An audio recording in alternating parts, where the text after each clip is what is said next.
watching seasons change. Our roads were lined with adventure, mountains in the way couldn't keep us from the sea.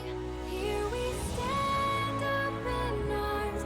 This is home where we are, ever strong in the world that we made.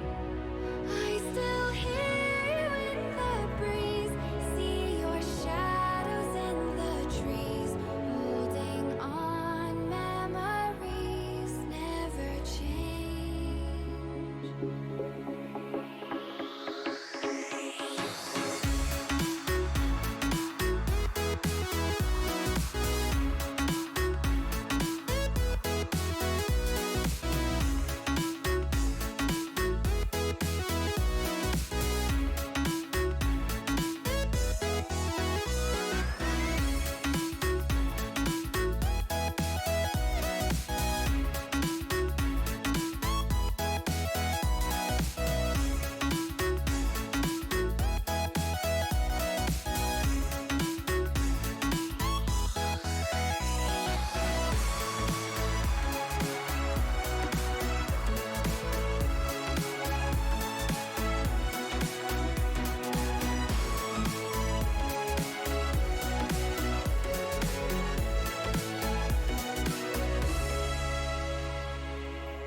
All right, what is going on, everyone?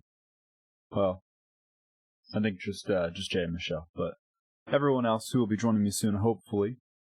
Welcome, welcome. How are you all? What's up? What's up? Thanks for being here. I expected kind of a low turnout today for a couple reasons, but still got to stream, still got to be here. We're still gonna play some games. So today.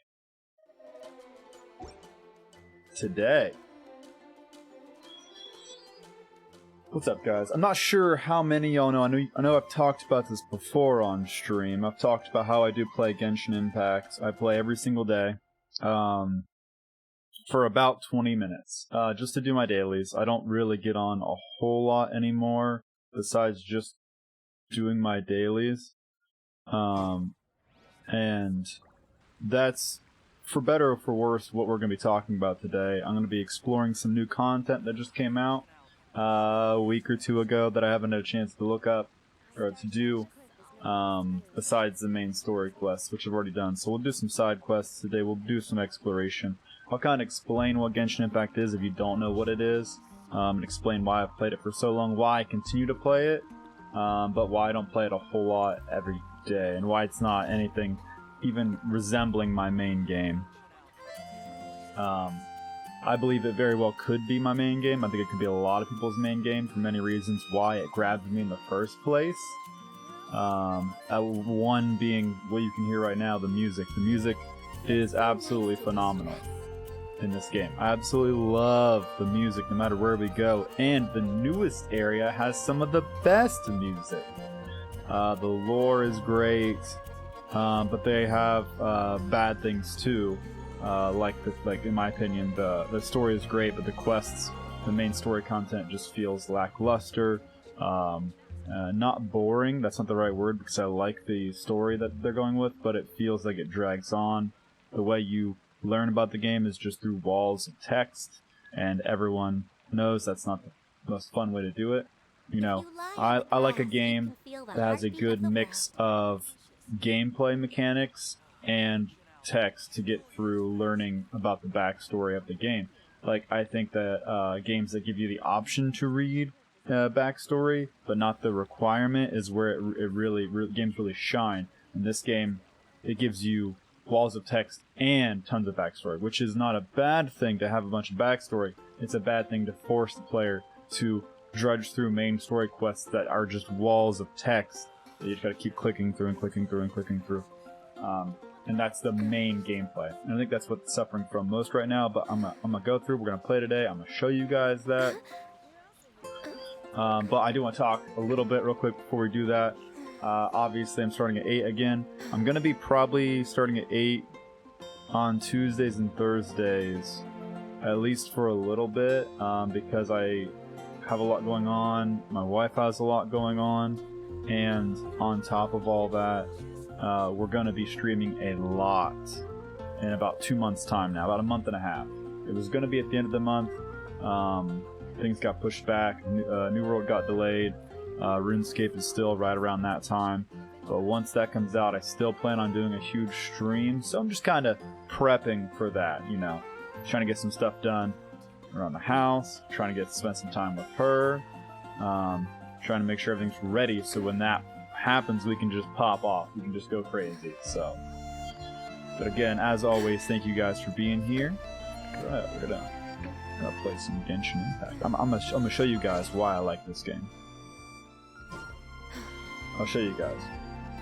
So there's a lot of things going on with this game.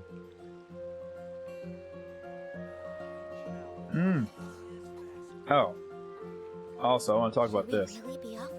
This is random. And I do apologize, but as some of you may know, I've been dieting recently. And with that comes certain cutbacks. And milk. Most people think, you know, milk healthy. Milk healthy, right? Milk's actually, it's healthy, but it's really, really fattening. A lot of calories in milk. So if you're trying to cut calories, milk's one of the first things that you probably should try to cut out. A lot of excess, and I love milk. I drink milk with, obviously I want to drink a lot of milk, and then I always have to have a sweet when I'm drinking my milk, so it makes it worse for me. But I found something over the weekend that I wanted to share with you guys. So when it comes to foods and like sweets for me, like I don't know if you go out and get like ice cream or something like that, I have 2 flavors that I go for personally. I go for peanut butter and banana. I know that some people agree with me, some people disagree with me, but those are my 2 kind of go-tos. I've been replacing my milk with almond milk recently, which isn't bad, but it's not milk. People who say it tastes the same, they're wrong, or they're lying, one of the 2. Most likely they're just lying to themselves. It does taste different. It's close adjacent. It's like it's almost close to being milk, but it's not milk and it's not close to being milk. But the great thing about almond milk is it's really, really low in calories. For reference, a cup of skim milk, so obviously water milk, is 80 calories. A cup of almond milk is 30 calories. I mean, so less than half the calories of the best milk you can get for yourself. This, however, is not, it is almond milk. But it's 80 calories, just like skim milk. Because it's literally banana almond milk. Yeah, all that explanation was a lead up to something. So I'm able to have my sweet with the banana and just drink my milk. It's been delicious. So I get a little bit every day, just as a little treat. I just had to talk about it on stream, so I grabbed a glass right before I started streaming. I was like, I'll remember when I reach for it, because it's just so good. Oh my gosh. My gosh. Okay, so has anyone out there played Genshin Impact? Anyone in my chat right now? Have you guys played Genshin Impact? So, I'll just start from the ground up then, to explain this game. Man, I don't even know how to begin to explain it. So you are let's see. You're a traveler. I don't have my traveler out right now. Let me pull out my traveler. I'll just pull her up. Oh gosh, where's she at? I play this game a lot, guys. Okay. Just what will we come across this I play this game a lot. Alright, you start as this chick. You name her. Or dude. You can choose so they're twins. There's a guy and a girl. And you can pick to be the guy or the girl. Whichever one you pick, you play as, and then the other one is taken away by a god of this world. And you and your twin brother or twin sister, your job is, you basically, from what I can comprehend the lore of the game, you go from like universe to universe, basically helping out and then moving on to the next one. you came to this place, and then there was a fight with a god. The god takes your brother / sister, whichever one you pick, whichever one you don't pick to play, and then you just start exploring the world looking for your twin. The way this game works is it's obviously very Eastern culture-esque heavily influenced game, and it's a gacha game. So the way that works is you have party members, party of 4. You can see on the right side of the screen. So I have my traveler right now. I have a little cat girl named Diona, another girl named Barbara, and a dude named Tartaglia. And the way the game works is they give you about 5 characters to start with to choose from to have a party, and they have different elements that you can use in the game. But the main pull of the game, at least for me, with the gacha system, is that you can there's a lot of other characters to collect, and the way you collect them is through their wish system. So there are ways of getting this currency, which allows you to wish for characters by free means, but the way that they try to get people to spend money on the game, because this is a free-to-play game, it's technically a mobile game. It's on mobile, so people consider it a mobile game. It's definitely not a mobile game. It's very hard to play on mobile, and most phones would have an issue playing this game. Just from what I've found, even my Google Pixel 3 has problems running it. So I mean, take that for what it is. I'm sure that it's not a high grade phone, but it's not like low by any means. You know, it was almost $1,000 when I bought it. As with most phones nowadays, I'm sure there are some phones out there that can play this flawlessly, but my point being, it's not just a mobile game. The game is built around being played on both, and I don't think the experience would be the same on a phone. But anyway, so the way the wish system works, it's like any gacha game. You get a currency, which you can spend real money on buying more of that currency. But there's also ways in-game of getting it, and if I'm being completely honest, they're very, very open with the amount of the currency you can get in the game. It's very easy to obtain. It doesn't feel like you have to spend money to get enough wishes to get a character here and there. If you wanted every character in the game, you would 100% have to spend money. But I think if you play long enough, the way the system works, you should be able to eventually get everyone. I'll show you guys what I've gotten, and I've only spent probably about $20 on the game altogether, which is a lot for me for a game like this. It's a lot for me. Because when it comes to free-to-play games, I normally pride myself on not spending any money, but I've probably spent 20 or 25. Because they have a $5 a month membership you can kind of get a lot of the Primo Gems, or what they're called. But the way the gacha system works here is you spend 160 of this currency, and you get to wish on different tables, trying to get different characters or weapons. I don't really collect too many of the weapons because I don't spend enough money to do that. I like collecting the characters. They have their standard wish, which is like the standard characters that the game started with. They add some here and there, and you can only get specific. Here, let me see here. I think it's details. You can only get specific characters from this table. The rarity is broken up between 3-star, 4-star, and 5 stars. 3 stars are only weapons.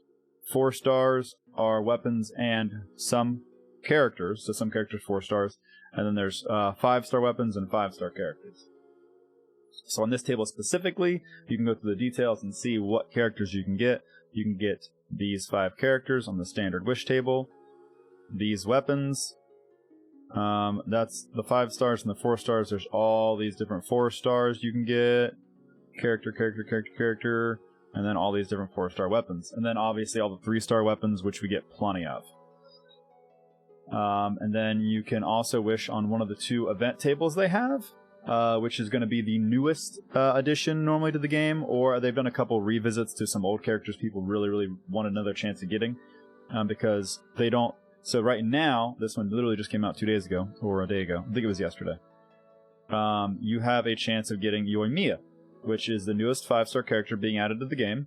And then they also added, so you have a chance of also getting these 3 4-stars, higher than normal. These 2 are already part of the base wish, but they have a higher chance on this table, and they also added a new 4-star for this banner as well. The whole reason I wished on this banner was literally for this girl right here, because there's multiple reasons, but I'll get into that later. I'll explain why. I have so much to talk about since I haven't streamed this game before. I play this game more than I should. I've been playing since it released about a year ago. Probably only missed maybe 4 or 5 days, but every day I get on and I play at least 20 minutes just to do my dailies.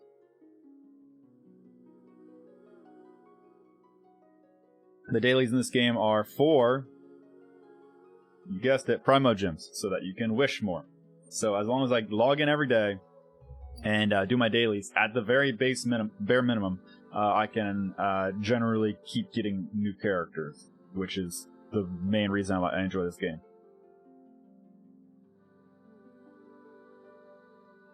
Okay. I have 3 free wishes from my standard table, so I'll just do one just so you guys can see. So, the way it works is I like this style gacha game, because gacha games are terrible for me. I have terrible luck when it comes to video games, when there's any luck involved in the game at all. And with most gacha games, it's an extremely low chance you get like the highest tier, whatever, so I never get it. In this game, they have something called a pity system, which I absolutely adore. I'm super, super happy they have it.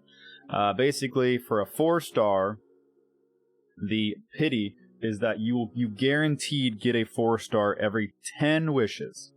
So every 10 wishes at the very maximum, you will get a 4-star. And then the same works for a 5-star. So for every 90 wishes, you will guaranteed get a 5-star.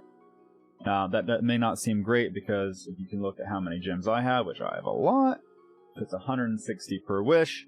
90 wishes is right about 14,000, so technically I barely have enough to pity out 2 5-stars. Which is true. It's pretty hard to get them. But, I mean, in general, the game seems to give them out earlier than that. I normally get them around 60 or 70, from what I've seen. And then you have a chance of kind of getting them a little earlier than that. And, like I said, these are pretty farmable. As long as you're playing every day and you're doing their events, especially. Events are a great way. We're gonna look into an event today, because there's a new event that just came out today. One of my favorite events, actually. We're gonna talk about why I love that event and why I also hate it. Which is super, super exciting for me, because I've needed a platform to talk about this game for a while. I've been trying to... I enjoy this game so much, I've contacted the developer through their surveys, explaining my thoughts on the game. But it's a huge company. I'm sure that they have just so much feedback they're going through every day. So we'll go and do a wish. So when I wish, we're going to see a star, and if it's blue, it's a 3-star. If it's purple, it's a 4-star. And if it's orange, it's a 5-star. The chances of me getting a 5-star are pretty low, guys. We can check my history here. So the last 4 wishes I've gotten have just been 3 stars, and I did get a character 5 wishes ago, Kaya. He's one of the starting characters. He's a 4-star character. How long ago did I get a 5-star? I got Jean. Never had Jean before. It's my first Jean. Let's see, what is that? 28 wishes ago. So I do not have a good chance of getting a 5-star, but you never know. I've once got a 5-star back to back. So I got a 5-star and then I got another 5-star, which is super, super rare, but I'll take it. Alright, let's see. We're looking for purple or orange. And it's blue. So we get a basic 3-star weapon. Pretty much, I have all of these. Nothing special. I'm actually going to move my webcam. I don't know the best place for my webcam on this. We'll see when I go back into the game. So we got Debate Club. I have obviously tons of these. I've just done so many wishes that any 3-star at this point is basically just trash. Realistically, this is the stuff I want over here. This is a currency I can use to buy, you guessed it, more wishes. And other stuff, which I'll show you. We got 2 more free standard wishes. Let's go ahead and use them. Blue again. Okay, nothing special.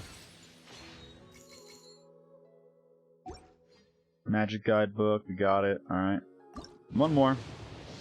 I just wanted to have a couple just so I could show you guys. Alright, I want to get a purple, so I'm going to go ahead and use my Primo Gems. We should get a purple in the next wish or two. I'll show you guys how exciting it is. Black Tassel, 3-star, 15 more Stardust. This should be a purple. Just gonna make work for it, guys.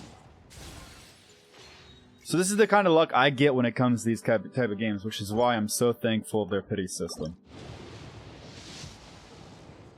There we go. So we got a 4-star, could be weapon, could be a character, and it is Xingqiu, which is great. So the way this game works is I already own Xingqiu, because I play the game a lot, obviously. So if you get a character you already have, and you get something, well, you get this currency, which is better than the currency I showed you before, but you also get a constellation, is what it's called, which basically just makes him slightly better, which is really, really cool. It obviously is it's not necessarily pay to win, but I mean, my characters could be so much more powerful if I had multiple copies of them, and obviously that's very hard, as I've shown how hard it is to get a 5-star, or a 4-star, let alone a 5-star. And let alone to get that same 5-star multiple times, it's a pretty low chance.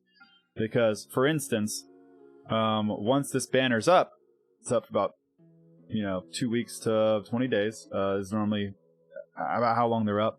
Only 3 banners, I believe, 3 banners have come back since their debut, a year ago. So if I don't get her, which I don't plan on getting her, she's not anything I'm specifically looking for. My main character is already a bow user. You start the game with a fire bow user. She's a better version of the fire bow user, but I don't really need a fire bow user. And I don't particularly care for her character all that much. So I'm probably not going to waste my Primo Gems trying to get her.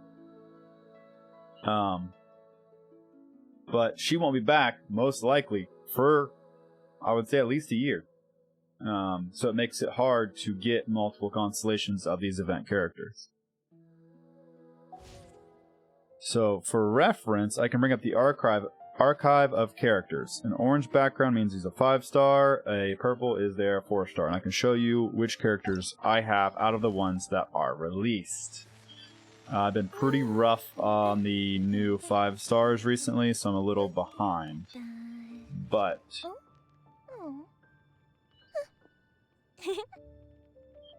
I do not have Yoimiya, like I said. I just got Sayu. She's a 4-star. She just came out.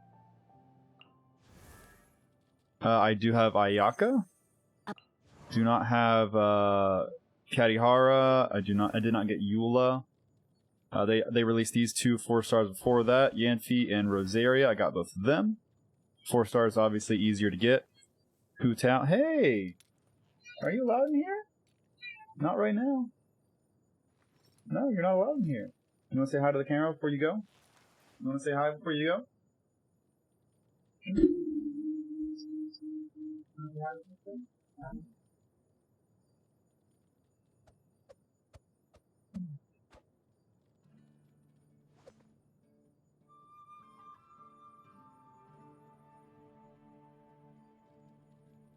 He's upset because I picked him up.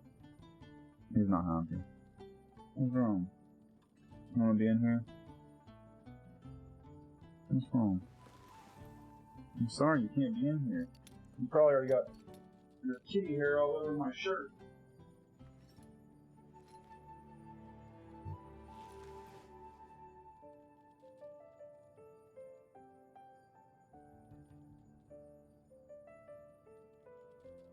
I won't go through all these characters, but as you guys can see, the ones that are lit up and which ones are not.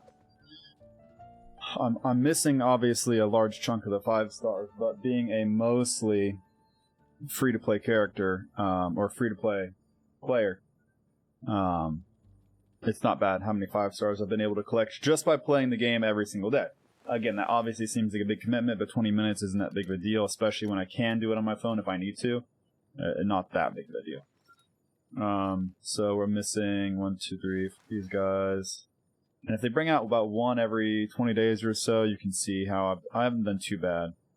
I've gotten most of the early game people because you can get them all in the standard table. The only 5-star I have tried to get actively and I did not get was Venti. He's one of the best support characters in the game, one of the best sub-DPS characters in the game. He came back as a second banner. He was the first banner ever in the game, and his banner went down as I started playing the game. The next banner to come out was Klee, so I got Klee, very luckily, and then I started playing with her forward. Venti returned, and I had a ton of wishes saved up. And even though I had a ton of wishes saved up, it was not enough. I did not get lucky. I believe I ended up getting Mona instead of Venti. And I didn't have enough wishes to get him again. I tried very hard. It was very, very upsetting. And then on top of this, I believe I have a couple 5-star copies, which obviously, if I got a 5-star copy, I could have gotten another 5-star, so I probably could have more, but it's just kind of the way the lucks went. This is the only character that I've actually tried to get that I haven't gotten, and then Chi-Chi is the only character that I have wanted to get, who's not on a banner, who I've yet been able to get. This is one of the first 5-stars I wanted, and the game refuses to give me her. But we're gonna get there one day. But if you look at the purples, you can see I own every single 4-star there is to own. Obviously, it's a little easier to do. Now, constellations are important. For instance, Ganyu is my main DPS I use in the game, so she's the one doing most of my damage. She's max level. I don't know where to put the webcam. I'm just gonna move my webcam again. She's max level, 90 out of 90. Max ascension, max friendship. So in this game, you can build friendship with them, which means they unlock more voice lines, more backstory. You get like a cool banner. The game's well thought out, guys. The only thing I'm missing from her is a really good bow. I have a 4-star bow for her that you can craft, but I need a good 5-star bow, and I'm still waiting on a good table for a good 5-star bow. The way this game works is you have your level, so you'll level your character up all the way up to 90. You get a weapon as well. Obviously, the way to maximize her damage would be to pair her with a really, really good 5-star bow. But a 4-star, maxed out, level 90, she's still doing pretty good damage. And all the bows and all the weapons have different stats and different skills, which I absolutely love, being able to combine them to kind of find different... that's the heart of the game, the gameplay that I really enjoy, which makes me want to play the game even more, because obviously I like collecting all the characters and seeing all the different characters and the different models, and animations are really cool and unique. They put a lot of work into it, you can tell, but also being able to find all these different weapons that have these different special abilities. For instance, my Ganyu build is mostly charged weapon damage. Hey! What's up, Dan? I'm assuming you're at home, man. I hope you're okay. Mr. Vendetta for V, thank you for your 6th month Prime resub. I appreciate you, man. Appreciate you so much. Thank you so much. If I'm being honest, streaming has been a little hard recently, but every time I start streaming, I absolutely just have a great time. I love being here. I love you guys being here. Thank you very, very much, Mr. Dan. He recently broke his toe. He was telling me about how manly it was. He said he just recently had built a shed, and he was like lifting the entire shed with his huge muscles, because he had to move it, obviously, and then it accidentally slipped and fell on his toe and broke it. Obviously, that is not a made-up story, and it definitely wasn't more embarrassing than that. So we're all feeling for him. I'm assuming that's why he's here right now. He's probably laid up trying to get some rest. Get some rest, man. Get that thing fixed. You don't want it to get worse. Seriously. Yeah, that's what happened. Yeah, we all know that's what happened. We all know. You're just too tired from working all day and then trying to lift up an entire shed by yourself, man. I get it. Your ankle hurts more today than it did on Monday. Dude, you were hurting on Monday. My gosh. Hey man, I'm glad that you're off then. You need to be off that thing. You need to give it some rest. You don't want to have more problems later. And you deserve the rest, man. I know it probably doesn't feel like it. It probably doesn't feel like you should be just sitting around. But it's going to be for the best in the long run. Anyone with serious injuries would tell you that. I mean, you broke something. Especially if it's affecting your ankle. You know. But thank you for the 6-month resub. I appreciate you. Thank you for continuing to be a knight of the kingdom. My man here. Thank you, thank you. But yes, so my Ganyu, for those of you who don't know, as I'm trying to explain from the ground up, just as, since it's my first time playing, I don't want to just start playing, you guys be like, what is this? What am I watching? My main ability with Ganyu is her bow, obviously, but she can do a charged attack, so I built her damage around her charged attack, because it's known for doing a lot of damage. I could build it around her skills, but I chose the charge attack, because I want her to be a main DPS. So this bow, its skill is it gives charged attacks, hits on a weak point, increasing, if you use a charge attack and you hit a weak point with a charge attack, you gain 10% more movement speed, not really necessary, that's just kind of cool, extra, and 36% more attack for 10 seconds. Basically, increases my attack by 36%, so in essence, 36% more damage. It's not exactly how the math goes, but that's the idea. Using my bow, hitting weak points, which I'm going to be doing anyway, using my charge shot, which I'm going to be doing anyway, gives me more damage. Perfect. Good 4-star. And the weapons work the same way as the characters. You can get multiple copies of the bow to make the bow more powerful. So if you enhance the bow, you can refine the bow. And so this is only a one bow. If I was to craft another one of these bows and put that bow inside of this bow, it would be a rank 2, and I would get 45% attack instead of 36% attack. Obviously that's good, but I don't want to keep this bow, so I don't want to put a lot of damage into it. And I'm hesitant to do that, but I honestly probably just should. I probably just should do it. I'm not going to do it, but I probably should do it. Alright, moving right along. Another way to increase the power of your characters are artifacts. Artifacts are something you can farm daily through another form of kind of limited resource, resin. Resin you obtain just by time. It's just time-based, so you can get on. You hold a certain amount of resin, you use your resin every day, and then it comes back slowly. So it's kind of another system to get you to come back and play every day, instead of being able to just grind endlessly for artifacts all day, every day. It wants you to come back a little bit, play a little bit every day, go exploring, and stuff like that. Your artifacts come in sets, they give bonuses. My bonuses are Elemental Mastery, which help with elemental reactions, so fire and water, fire and ice, things like that. I do more damage. But the reason I really want it is because it increases my charge attack damage if I'm using a bow. So that's why I'm using those. You can level those up. They also have their ratings. 1, 2, 3, 4, 5-star ratings. I have 5 stars on her because, like I said, she's not a new character. They're all level 20, which is max. Constellation. This is the important one, though. As I said, if you get a copy of a character, you unlock a constellation for that character.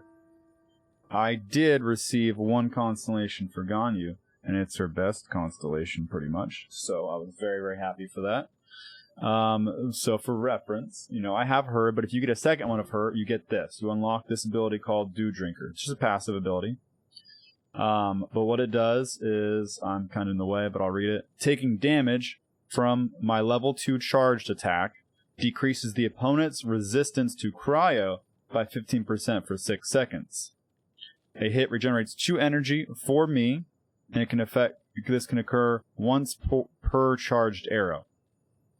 So basically what that means is after I hit them with a fully charged arrow, they will take 15% more cryo damage, which is the damage I do as a cryo bow user.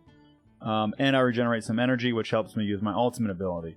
So it basically just, when I hit them with my charge attack, which I'm going to do, they take more damage. Cool. I'm just going to keep doing that. So they're always going to be less resistant to my cryo. They're going to take more cryo damage. I'm going to be doing cryo damage. I'm going to be getting energy back. I'm going to be getting my alt back faster and faster and faster. So you can see how it's a small buff. That's a small buff. That one's actually pretty big. For instance, the second one isn't as useful in my opinion. It gives her basic ability, Trail of, I don't know how to say that word. I'm not even going to try. Gives it another charge, which is kind of cool, but it's one of her least useful abilities. So I would not be happy with having that over this. And so on and so forth. Talents. So most of them are pretty self-explanatory. For her basic attack is her number 1 talent. Her main ability, the one you can kind of use like more quickly, is the one where the one I couldn't pronounce. She puts a flower out that kind of taunts enemies and freezes them. Your ultimate, which for her is called Celestial Shower. And then they have 2 passives they obtain by you leveling them up, which is just normally like do more damage or help allies heal more. So more crit rate and 20% damage bonus to active members in the AoE of her ult. So if you stand in her ult, you do more cryo damage. So I want to keep my ult up at all times because I do more cryo damage when I'm in my ult. And then my favorite, which is why I love collecting characters, is they have a special out of combat passive talent as well. I absolutely love these things. So for her, hers is pretty simple. When you craft a bow type weapon, it refunds 15% of the ore. It's actually one of the worst ones. But they're normally all pretty unique, and I love that about this game. For instance, Kuching, hers is called Land Overseer, and when I dispatch her on an expedition, which is kind of like a timed event I can send her on every day, the timer is reduced by 25%, so she's just faster at it. So I get rewards faster. That's cool. Alright, now that I've talked to you guys for almost 45 minutes, let's play some games. And I'll explain as I go. Where's my Ganyu? What are my orders? This is my battle team. The reason I have this team is not only are these 2 characters support, depending on the element they are, you actually get something called elemental resonance, which gives you bonuses depending on who you have in your party. So for instance, most parties are going to be 4 unique elements, because you kind of want to diversify. You know, you want to have water, fire, earth, ice, which makes sense. But for my main battle party, the only thing I can't fight is fire, but I'll just switch my party if I need to. We come across. The only thing I can't attack is ice, sorry. So if we can't attack ice, I'll add a fire character. This is the way to make my Ganyu as powerful as she can be, because it's 2 ice and 2 water. So I'm affected by pyro for less time since I have 2 water, and I have better healing. And 2 ice characters gives me I'm affected by electro less. So electro and pyro are already worse against me. And I increase my crit rate against opponents that are frozen or affected by cryo, which is everyone I attack, by 15%. So I have a 15% higher crit rate, and I heal more. I have Child, because his passive is one of the coolest, in my opinion, because his non-combat passive is kind of not... it is for combat. That's one of the few.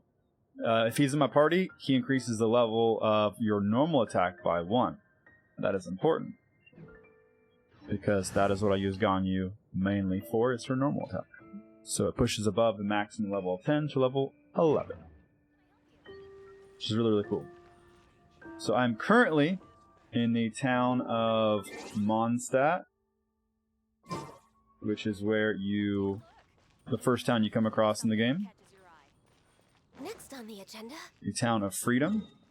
And the way the game is kind of set up, a lot of people would say it's a lot like the world and exploration is a lot like Legend of Zelda Breath of the Wild. So it's going to be open world, just kind of run around and explore.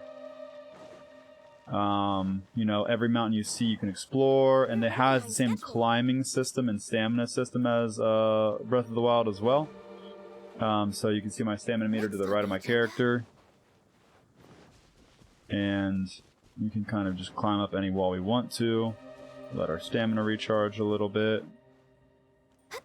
You get up on the wall, climb it, drain your stamina a little bit. You guys get the picture. So you can see why people immediately are engrossed in this world, because I mean it looks really good, and you can explore everywhere and anywhere. And again, the music is phenomenal. I don't know how many times I can say that. Over the year, the game has been added a lot to it. Originally, it was this was not a place. This was all off limits. This was the main starting area. These 4 areas right here were the main starting area. We would eventually unlock this area down here.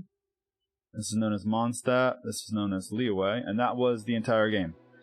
Since then, they've had a rather large patch, which added Dragon Spine, this kind of icy mountain. And then just a few weeks ago, 2.0 came out, and they released the region of, I believe, Inazuma. I believe this one is Inazuma. Yeah, Inazuma. So, Mondstadt is the area of the Anemo Archon, so wind. Liyue is home of the Earth Archon. I believe it's called Geo Archon. Sorry. So they are Earth, and Archon is basically in this game. It's God. Archon is God. So Wind God, Earth God, and then Inazuma is home to the Electric God. What is Electric called? Electro. It's called Electro in this game. Electro God.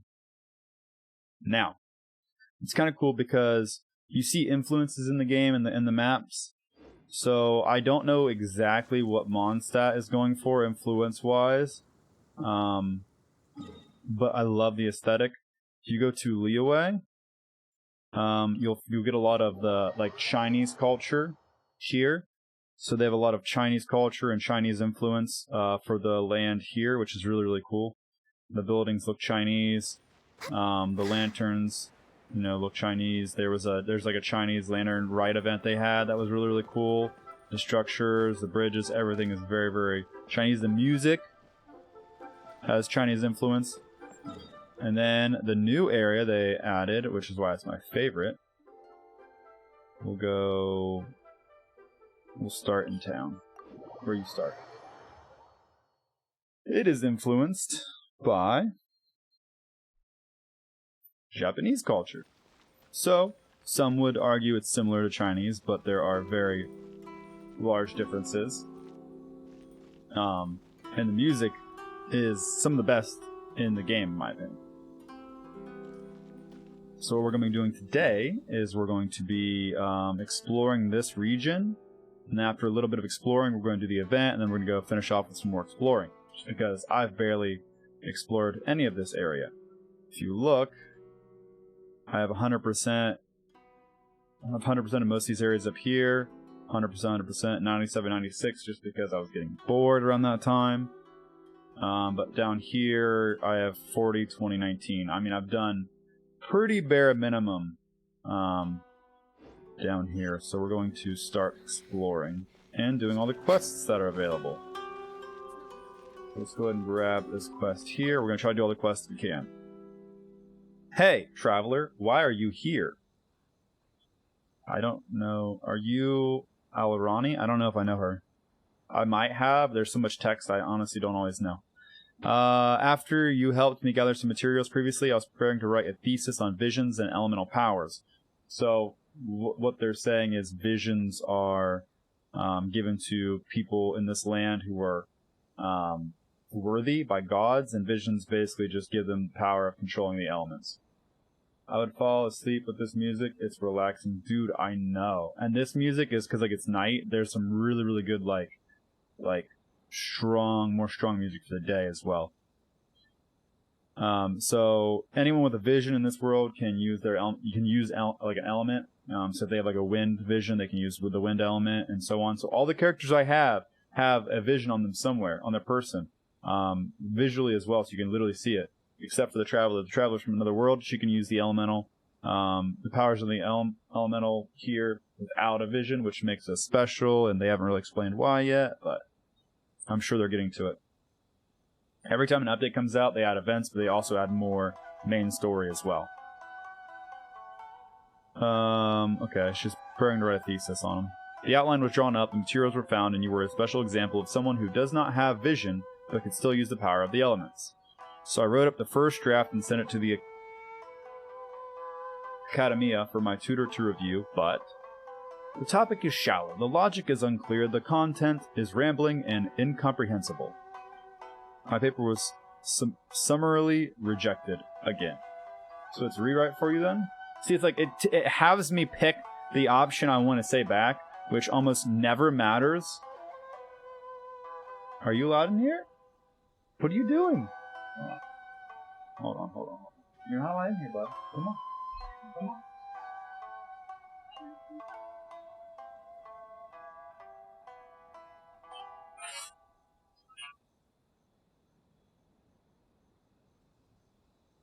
He's so scared. It's not even storming anymore. So my one cat is scared of thunderstorms, and I was going to warn you guys that I might go offline, but the thunderstorm seems to have subsided, so shouldn't be an issue anymore. I don't know why he's still scared. So one of my problems with this game is it feels like they built this whole main function for the game, this core gameplay where you can choose options, and it feels like they're supposed to have consequences, and they never do. And half the time, as you can see, most of the time, there's two options, and both of them are basically the same thing, just worded differently. So it doesn't really matter what you decide. It's just for flavor for yourself, which is nice, but who really cares? It feels like it's a lot of work for nothing. And then half the time, as you saw, there's one option. So you're responding with the only thing you can. But for some reason you have to click it, which is just frustrating. They did eventually add this auto button here, which is really nice because they will finish talking and then it'll immediately go to the next slide and next slide. But I'm not going to do that because I want to sound it out. I want to talk and say it for you guys. The first time I wanted to go to Mondstadt to collect data and to write a paper about life in Mondstadt and the Four Winds. But as soon as I passed the stone gate, I heard the Dragon of the East, Dvalin, who should be one of the Four Winds of Mondstadt, suddenly started attacking the city of Mondstadt. This is referencing one of the first quests in the game, where you come across Mondstadt and is being attacked by Dvalin, one of their protectors, and you help defend against Dvalin, which is a big dragon. It's really cool. I specifically went to Mondstadt to consult with Mr. Syed, but he didn't know the reason either and couldn't help me with my paper. Since I didn't have a core argument or any evidence, I had to change the topic. So you went to the UA? See, look, you got one option. Yes, I thought that since the Geo Archon in Liyue is so diligent and personally guards Liyue Harbor, and also helps to guide its overall development, if I wrote a paper on the relationship between the Geo Archon and Liyue Harbor, there should be enough material. And then, okay, so this is a spoiler for those of you who don't want spoilers. Just saying. Spoiler warning, spoiler warning, spoiler warning if you're going to play the game and you care about the story. And then Morax suddenly, let's see. No one wanted that kind of accent to happen. Well, at least that didn't happen while you were writing your paper. I mean, they are slightly different responses, but it doesn't matter what I pick. So I personally would be like, well, yeah, no one wanted that to happen. It was sad. After failing twice, I had no other choice. If I couldn't put a good paper together, I wouldn't be able to show my face back at the Academia again.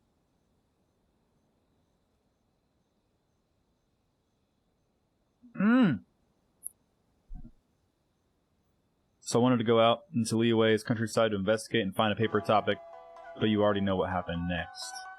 To tell you the truth, even when I was captured by the treasure hoarders and pressed for the whereabouts of the treasure, I still felt less stressed than when I was writing my paper. After all, I had a clear idea what those guys wanted from me, whereas I have no idea what my tutor wants for my paper even now. Is writing a paper that scary? Is your tutor that terrible? That's what I'm saying, guys. Absolutely terrible. And sometimes they have slightly different responses, but normally they'll say that and they'll say the other thing, so it doesn't really matter. Absolutely terrifying. Now I'll have you know that my tutor is actually a very patient and knowledgeable person. But when it comes to essay writing guidance, no matter what the tutor was like before, they all suddenly become super scary. So I still haven't been able to hand in my paper, and the deadline is getting closer and closer. My tutor must be losing patience. So I just want to explain something, guys. This is a side quest. We've been talking for almost 10 minutes. I know I've stopped a couple times a little bit to explain some things, but this is insane. It's a side quest, and I get they're trying to pull you in, but I don't get pulled in with just text. You got to give me more to go off of. A little bit of text, a little bit of gameplay, a little bit of text, a little bit of gameplay. And the sad reality is, most likely this is going to be a fetch quest, where it's going to be a go here, grab this thing, walk over here, place the thing, come back to me. Or it's going to be fight some enemies in this area, fight some enemies in this area, come back. It's going to always just be that formula. And that's, in my opinion, the biggest problem with this game, next to events, which we will be getting into later. If I dare to go back to the Academia empty-handed, I've no doubt that he will banish me to sweep the library forever. As such, I came to Inazuma.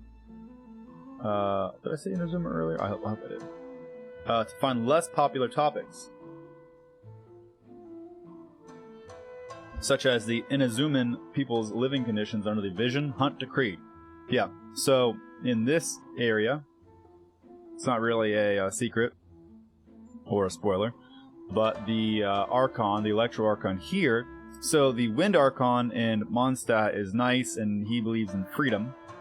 The Geo Archon in Liyue believes in the contract and keeping your word. So it's mainly ran by the people. So it's, those are kind of more free countries.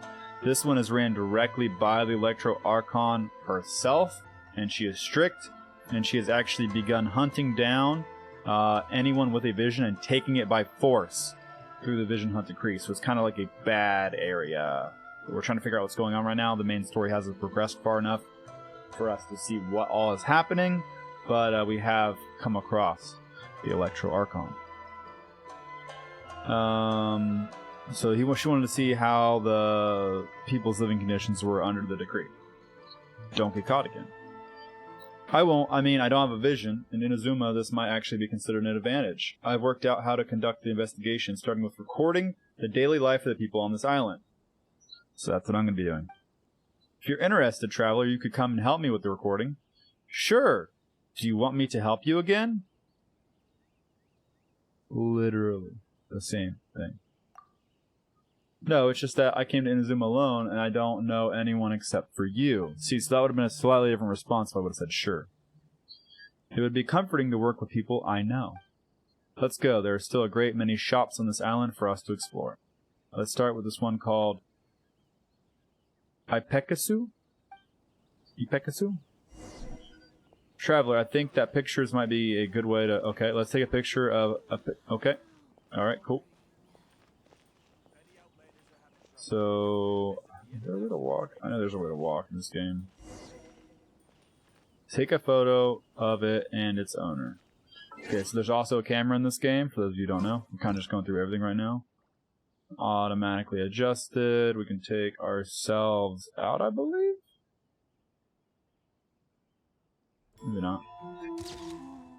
It's good. Oh, I didn't mean to save that. You just need to take a picture. It's just like basically showing you how to take pictures.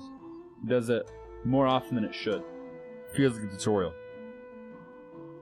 So that's what Inazuman specialties are like. Hey, what are you doing? Hello, I'm Alrani, a scholar from Sumeru. I'm doing research on Inazuma for an academic paper. Investigating us at a time like this is so suspicious. I don't care what your purpose is, you're disturbing me, so just leave. Oof. Rough crowd. The owner of the shop doesn't seem... Okay, cool. I didn't want to talk to you anyway, I guess.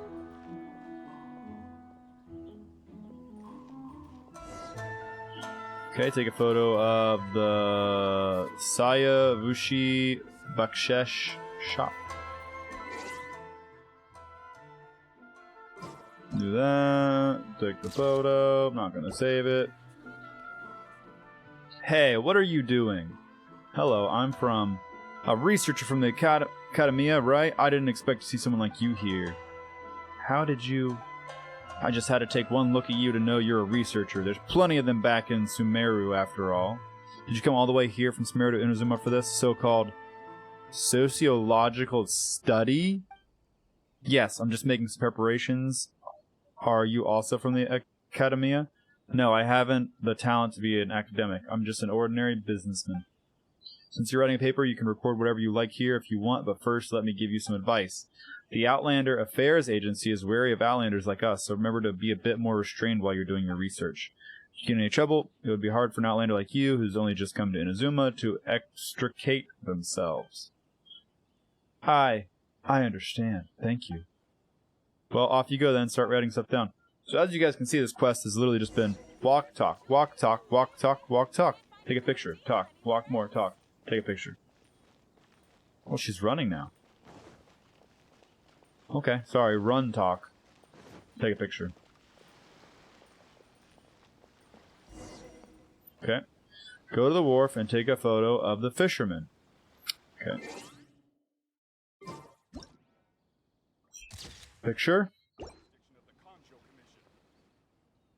We're talking. How surprising. Hello, you two. What are you doing? Hello, I'm this person, a scholar from... Yeah, I'm doing some academic research here. Research? I'm a fisherman. What's there to research? And do you have permission from the Outlander Affairs Agency to do suspicious things like that? I heard from this person that the kind of behavior should be reported to the agency first, right? Never heard of it. I'm gonna pretend like I don't know.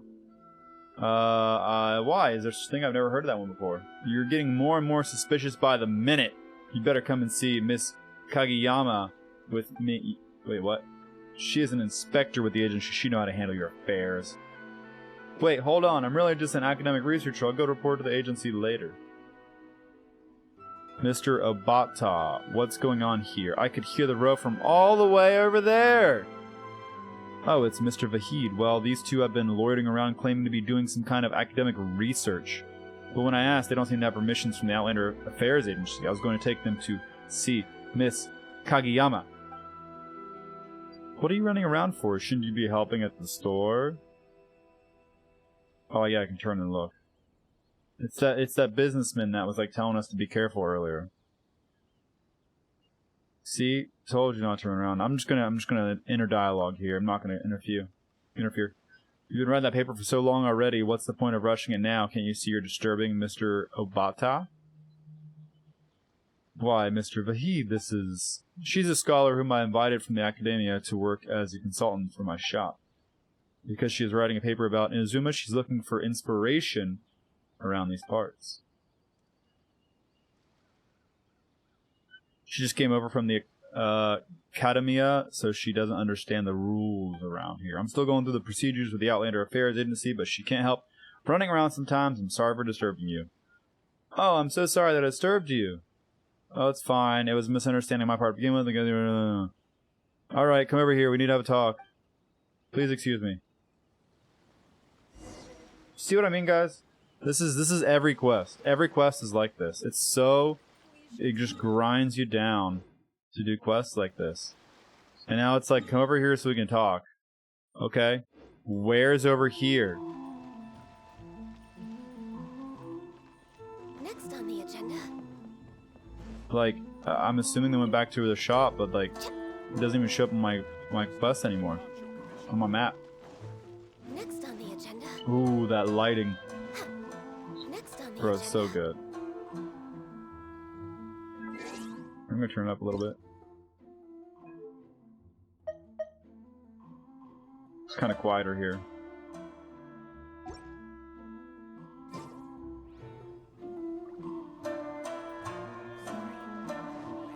Oh, there they are. Alright, more talking. Didn't I just tell you, don't do anything suspicious. The current situation is such that if you get involved, there will be no way to resolve them peacefully. Fortunately, I was paying attention to what you were doing. Are things that serious here? Yes, they are that serious. See the checkpoint in Ritu? If you want to enter Inazuma, you need to get a permit. I already have a permit, buddy. Does this mean I can't go to the other islands to collect data? Don't worry, I've asked around. As it turns out, it might be easier to get a permit if you apply under me, since I'm a businessman here in Inazuma. Thank you, but why did you want to help me? Is this what they call fellowship between countrymen? Or you're a kind soul? I'm gonna just be nice. I'm not gonna turn down the praise, but really I too wish to ask a favor of you. Of course! I'm not a good salesperson. It's not about that. Well, this is somewhat embarrassing, but although I'm in the fertilizer business, I don't know much about fertilizers. What? When people ask me about the special characteristics of these fertilizers, I can only refer to them instructions that came with packaging. I don't know enough to say anything about more persuasive. If you're willing, I'd like you to help me think about how to market them. At least help me introduce them in a more persuasive manner, such that I'll be able to attract more customers. In return, I promise I'll get a permit for you from the agency so you can enter the places. What do you think? Do you agree? Seems reasonable. I did learn something similar in the academy. I read some relevant books, all theory, never put to practice. There's no place for practice marketing. If I studied applications first, maybe I could come up with some selling points. That would be great. At least not to blah, blah, blah. Let's make you something to eat. Can you please help me find some food? So now he's like offering her food, and he's like, hey, traveler, you want to spend your precious time collecting me a fish, some seagrass, and some rice so I can make food for her? Sure! I have nothing more I would love to do than go get food for you two. Yeah, leave it to me. It's nothing fancy, just an old recipe. Hopefully I get a recipe for this. Better get a freaking recipe for this. I already had that stuff. Whoops. Have you found the ingredients? Of course I have. Those are all novice level items. Of course I have those items. Come on, who do you think I am? Don't worry, it's more than sufficient. I wasn't worried. What are you what? It looks delicious. You're a great cook. I got the ingredients though, guys. Haha, if you live alone for a long time, you will naturally learn this kind of thing. Go on, dig in. There's no food, dude. I'm also doing this for the business. In the beginning, I was thinking about many different ways to market fertilizer. One thing I thought was to use vegetables grown with my fertilizer as ingredients to make delicious food.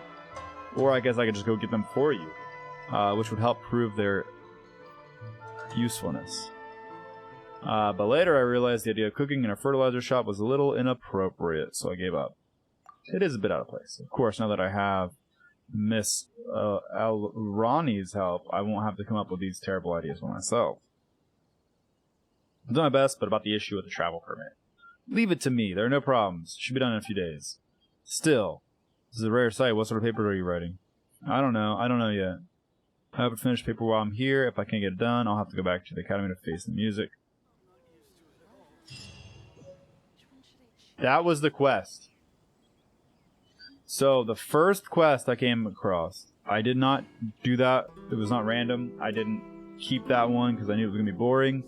I came across the first one I came across. I did it just to show you guys what a normal quest is like in this game, and that is the problem. Main story quests and other quests have a little more combat, which is fine, but that's the general gist of the quests. Talk, move here. Talk, move here. Talk, move here. Maybe fight. Talk, move here.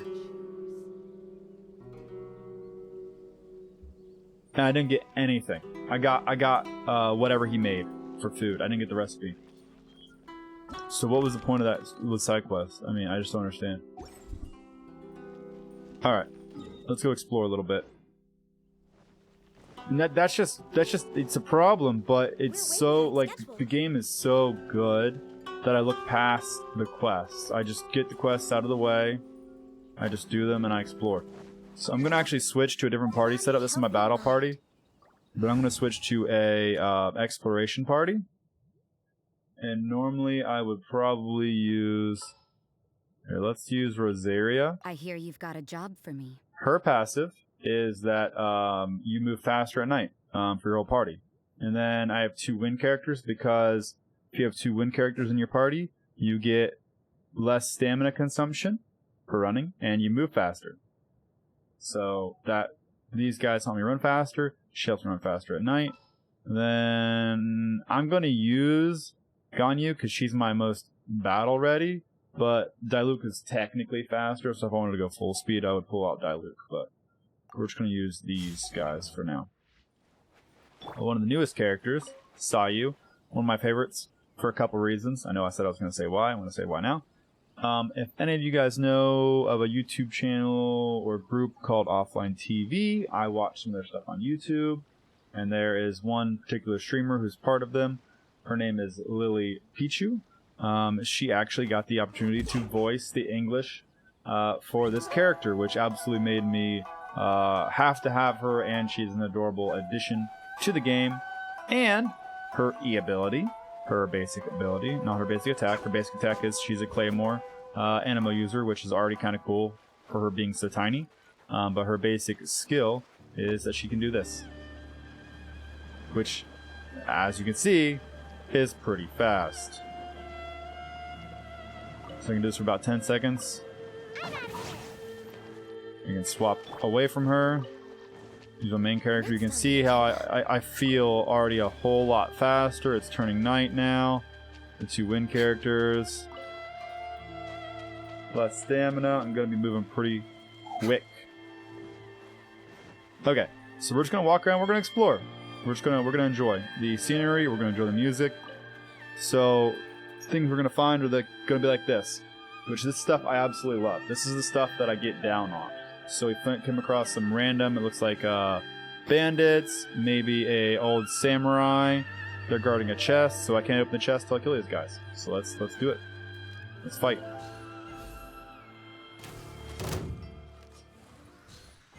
So we're gonna run in after a couple volleys. We do a lot of damage. I'm gonna use my ultimate. I'll throw some ice down on the ground. I use my E to taunt them a little bit, pull them towards it, maybe less on me. I just use my charge attack over and over. Try to aim for the head. Do some crits. Dodge their attacks. And they dead. They dead, boys. They dead. So, most bow users... So most of the characters in the game attack using a lock-on system, where it kind of just like locks onto the closest person, and then it just automatically attacks them. The bow users are the only ones you can actually specifically aim where you're shooting and hit weak points, which makes them, in my opinion, better. Most bow users only have one charge level, so they charge up their weapon once, and it does more damage, or does elemental damage, or whatever. Ganyu has a 2-tier charge, so if you charge up to tier 2 like that, when it hits whatever its target is, it actually shoots out a bunch of small arrows on top of that. So you can see that's a tier 1 shot, so that's a normal shot, so normal attack. And that's a charge shot, so it gives off the ice, like that. And then the tier 2 charge shot does that, which is why I built her for a charge attack.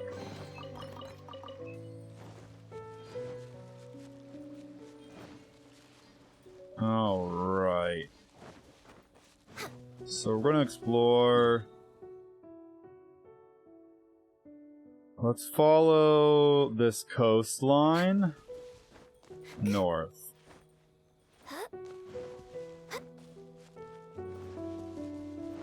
We might need to switch in an electric character if I come across any fallen blossoms, which I'll explain if we come across. Go ahead and kill this dude. You do get experience for killing enemies and gold, but it's so insignificant, you mainly get experience through resin. Experience and gold through resin. Alright, so these guys are... Well, what's going on here? So there are puzzles in the game as well. I'm not the best at these puzzles. Alright, let's follow this dude. We're way behind schedule. Where are you taking me? Okay, I guess that works. Okay, we need to connect. Okay, there's one. There's gotta be more than that. There's gotta be more than that. Hold on, what's behind this? Come on. I might need a different character for this. Oh, no, I have a Claymore user. Forget she uses Claymore. What the heck? Okay, so normally you can just break down these rocks with a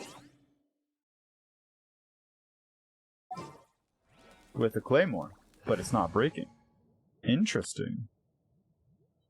I wonder if electric will do it. Speed of light.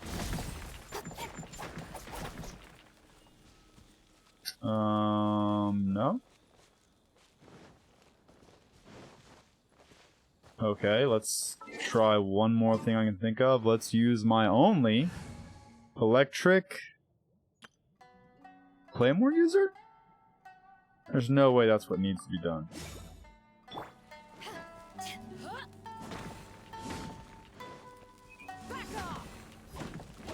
So maybe I have to charge myself with electric first before I try to clear it.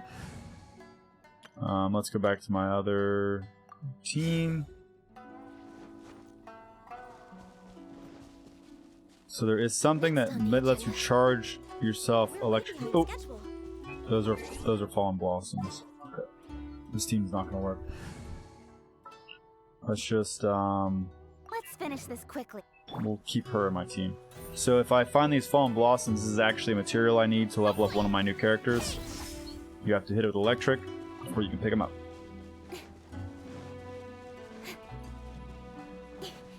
Let's see here. I need to connect all of these, it looks like. That one right there, that one right there, and that one. Incoming.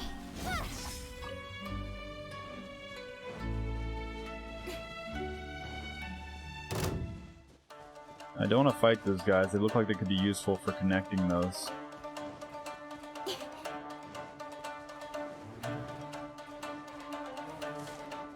I want to find... Oh, you know what? That's something different. I can tell it's something different. I wonder if I have to use these slimes to connect them. That would be interesting.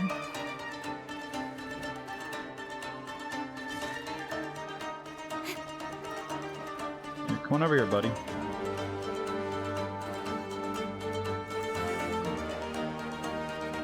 Come on. Nope. They probably have to be in their base position and not be attacked. I need to find other...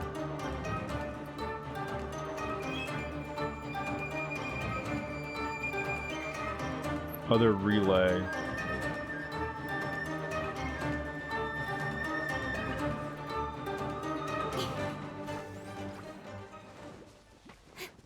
This one over here. So you can hit F on them to move their location. I did forget about that. So we're trying to charge this stone, that stone. Wait. No. Is this just a relay? Are we just trying to connect those two?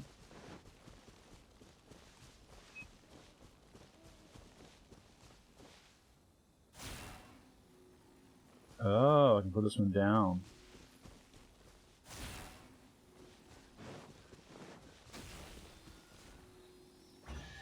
There we go. I just need to connect those two. Like I said, the puzzles in this game are actually pretty complex and not super in-depth. They're normally pretty generally obvious how to figure it out if you do it for a little bit. But they're not just like super easy. Don't blink.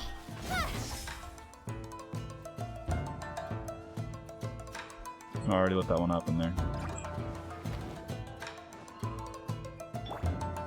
I'm being attacked by some slimes. We'll kill them real quick. We don't need them anymore. They served their purpose.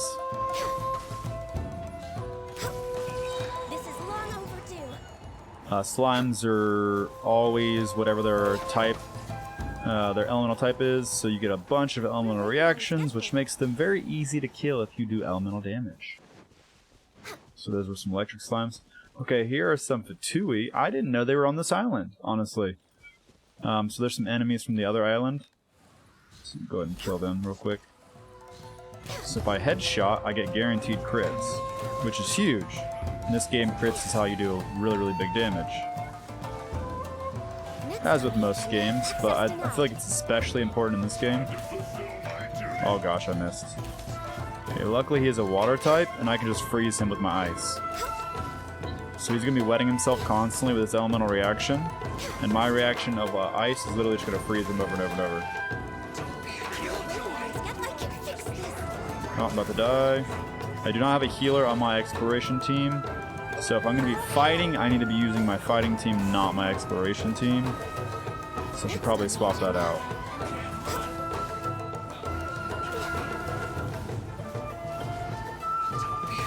Uh-oh. So the game encourages you to switch between characters, use their various abilities, use their various alts, and swap back and forth. Which I also enjoy.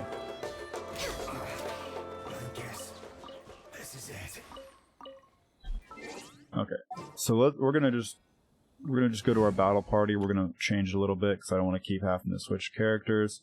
You really shouldn't run across any ice characters, but just in case. Let's finish this swiftly. We're gonna bring out Klee because Klee is cute.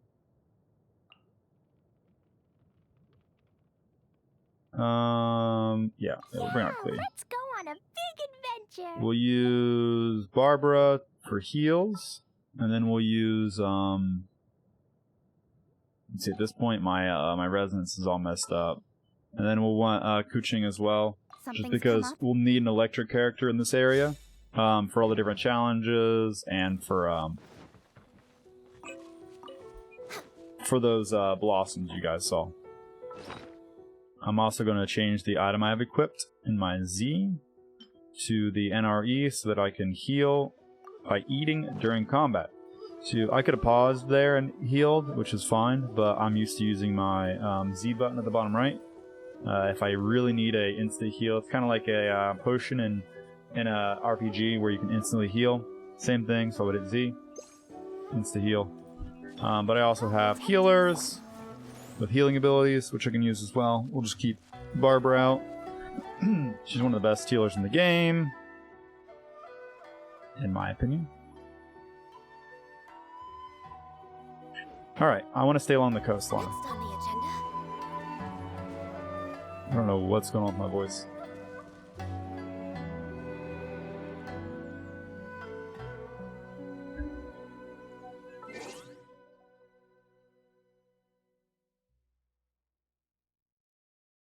Sorry about that. Maybe I'm just talking too much.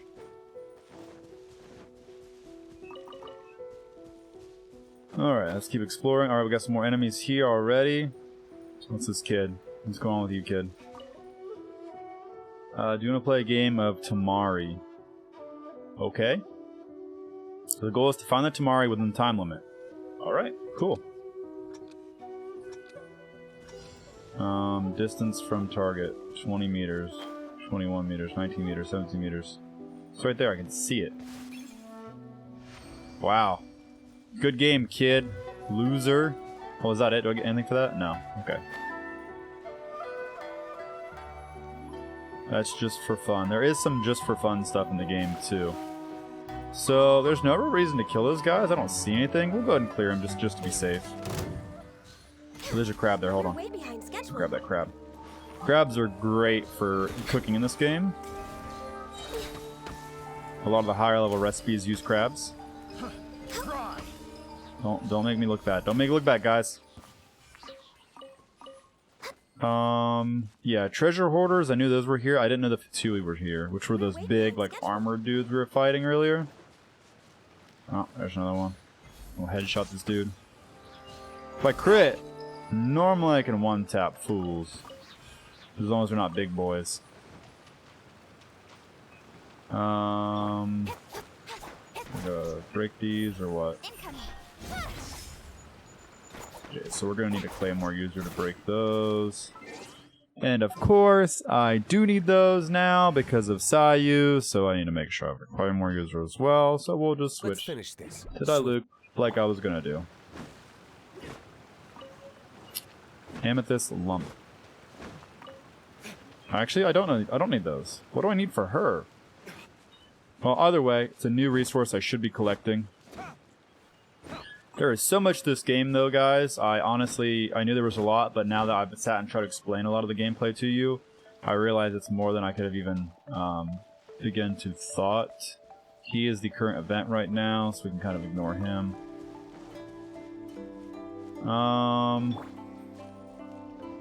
Alright, you guys want to watch me be bad at puzzles?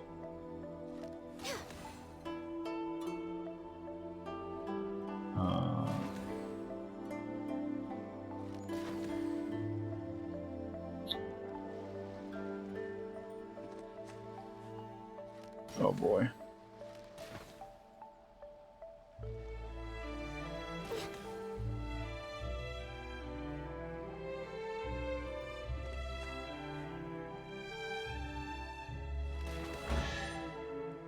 Boom! Got it. So I was trying to match those all up. I got lucky.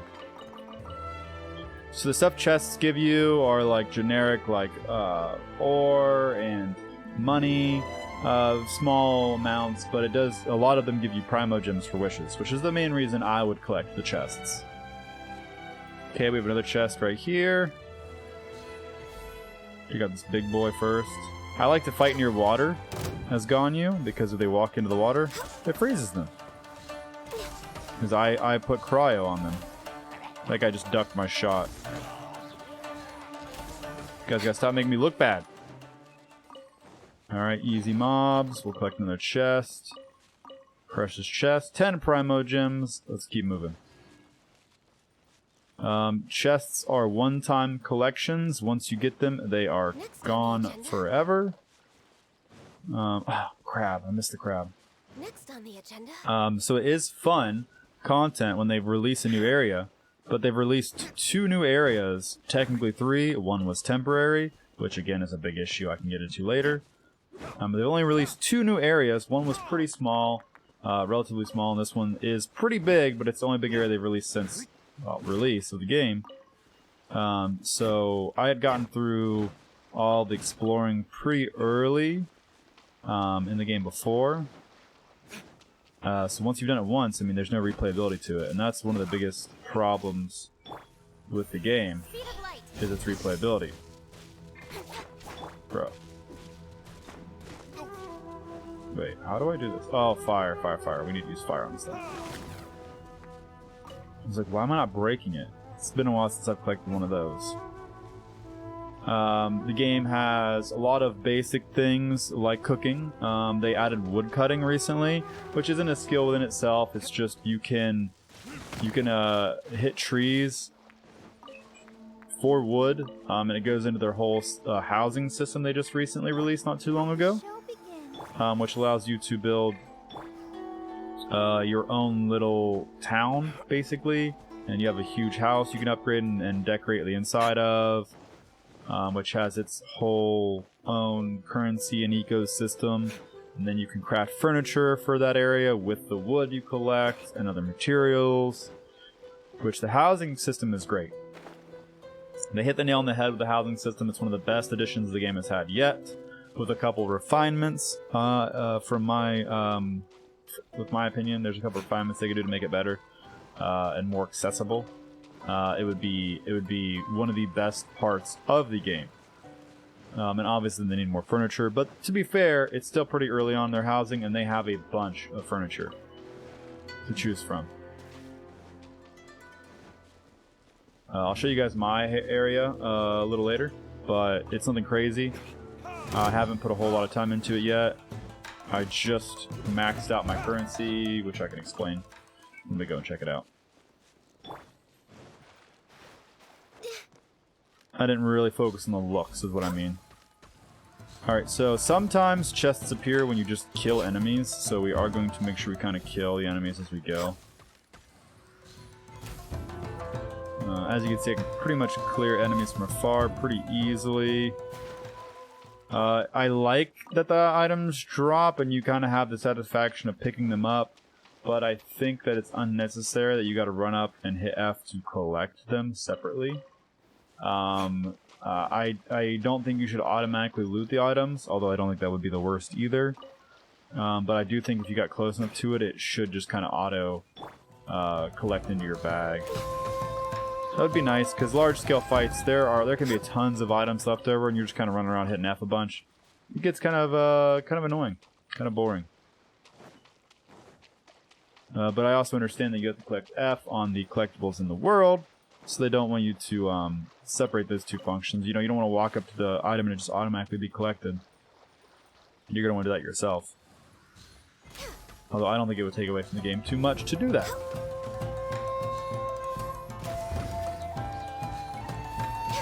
Alright. Kill him. So you can see I got 19 character experience from that enemy. Next on the agenda. For reference on what 19 experience is from that level of enemy. Let's see what we got here. A level 80. I wonder when I don't I'll know. be as I don't know tall if I as can my check. big I can't. sister. Let's check my Tartalgia. Level 81 needs 216,000 experience to level up. So to put that in perspective, we would need to kill 10, 100,000, about 20,000, 10 or 20,000 slimes to level up once. It's just not a realistic way of leveling up your characters. They definitely want you to collect the I can't remember what they're called. They're basically experience sheets that just give your character base amounts of experience, which you use resin, that resource that collects daily, to level up people. So these here, which you collect from chests. Yeah, just character experience material. Wanderer's Advice, Hero's Wit. So this one purple grants 20,000 experience. Using one resin, well, like 20 resin, you can get, I believe, 6 or 7 of these. And it takes about 5 minutes. So 5 minutes for about 100,000 experience versus one slime being 20 experience. You can see why it's not a viable way to do it. It's almost like it begs the question, why is it even in the game? It feels like you have this base thing here, and even at level 1, it's not a viable way to level up. If you're relying on killing to level up, or quests to level up, you will never level up. It would require an amount of grinding that would put RuneScape to shame, if that says anything.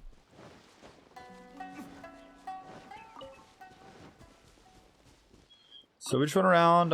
One of the things you definitely want to get in the habit of is just collecting absolutely everything you can see. There is a limit to storage space, but in general with collectibles or items like these, there are not. There are only limits to things like your artifact inventory and your weapon inventory, I believe. Alright, we're going to headshot this dude. 2 crits, and he's dead. So the great thing about the tier 2 arrow shot is not only is it AoE, but it obviously it hits twice as well. So the extra charge up time is worth it. Let's get down to business. And the second one being even more powerful than the first. Perfect distance. And being AoE. Alright, let's let him kind of come to the water. Frees himself. He's stuck on a log. The timing in this game is also impeccable.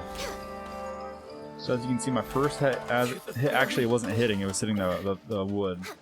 So the aiming system is normally pretty good, but every so often it's kind of janky. We're way behind schedule. Nothing looks like there's nothing out here. That could be... Oh, wait. Hold on. This one's not lit. Those two are lit. Could it be? Could it be that simple? No? Okay. Sometimes it's that simple. Does not seem to be the case this time. Grab some seagrass. Pretty much if I can see it, I'm going to grab it when I'm exploring because you need lots and lots of base materials later on. I'm just going to explore for like 20 minutes-ish, guys. We're going to kind of keep exploring the coast. Since I haven't explored this area yet. And then once I've explored the coast, or 20 minutes, whatever happens first, we're going to check out the new event they just released today, which is one of my favorite previous events that they are redoing. I'm curious if they've added anything to it, or if it is just the same old event. We will find out together. There's so many positives to this game, and there's some very large glaring negatives that I just wish they would address. And maybe those are negatives just for me, and that's why they're not being addressed, because a lot of people don't really mind them, or if it's the kind of game they are looking for, so they wouldn't want to change that. But it does feel like my wife has a similar feeling to me, so I would think that I'm not alone with that thought. Alright, what is this? Oh, more Sakura blooms. I need these for my new character, the new 5-star I just got. So the way you level up characters, I can show you that real quick since we're kind of running around collecting. So the new person I got is Ayaka, Kamisato Ayaka. When they reach their max level threshold, so hers right now is 50, you need to ascend them. So when I ascend them, it would increase their max level to 60, increases their base HP, defense, attack, and increases their base of another stat, hers being her crit damage, as she's a pretty heavy-hitting main DPS. A blade embraces its duty, as a jeweler cherishes their gems. So you need multiple materials. You normally will need some form of gem. So she takes cryo gems, and this will get more expensive the higher level she gets. They normally need a material you get specifically from fighting world bosses, which to fight a world boss, or to collect the rewards from a world boss, you need, you guessed it, resin, which as the resin is what you get over time. You need a material you find in the world, which in my case is the Sakura bloom, which we're collecting currently. Local specialty to Inazuma. Found in the wild, it even tells you. And then normally a material, as a jeweler cherishes their gems. A material you find from fighting. So dropped by Nobushi. So those are kind of like the samurai dudes I'm fighting. And then, so she's using green ones right now. She will need higher tier ones as we continue to move forward. I'm all for work-life balance, but I think this is pushing it. I do wish I could call myself a free-to-play player, guys, but technically, like I said, I have spent about $20 or $25 on the game.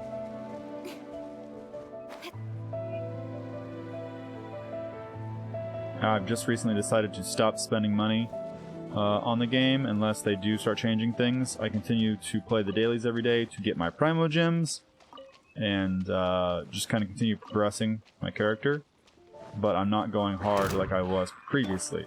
I believe they would be much farther along at this point, although they have brought out a ton of new content, and a lot of it's very, very good. A lot of it is wasted on their events. In my honest opinion, the events are fun, most of them. Some are grindy, and in my opinion, an event should be fun and feel optional. I do not feel like that is how the events are in this game. They do not feel optional.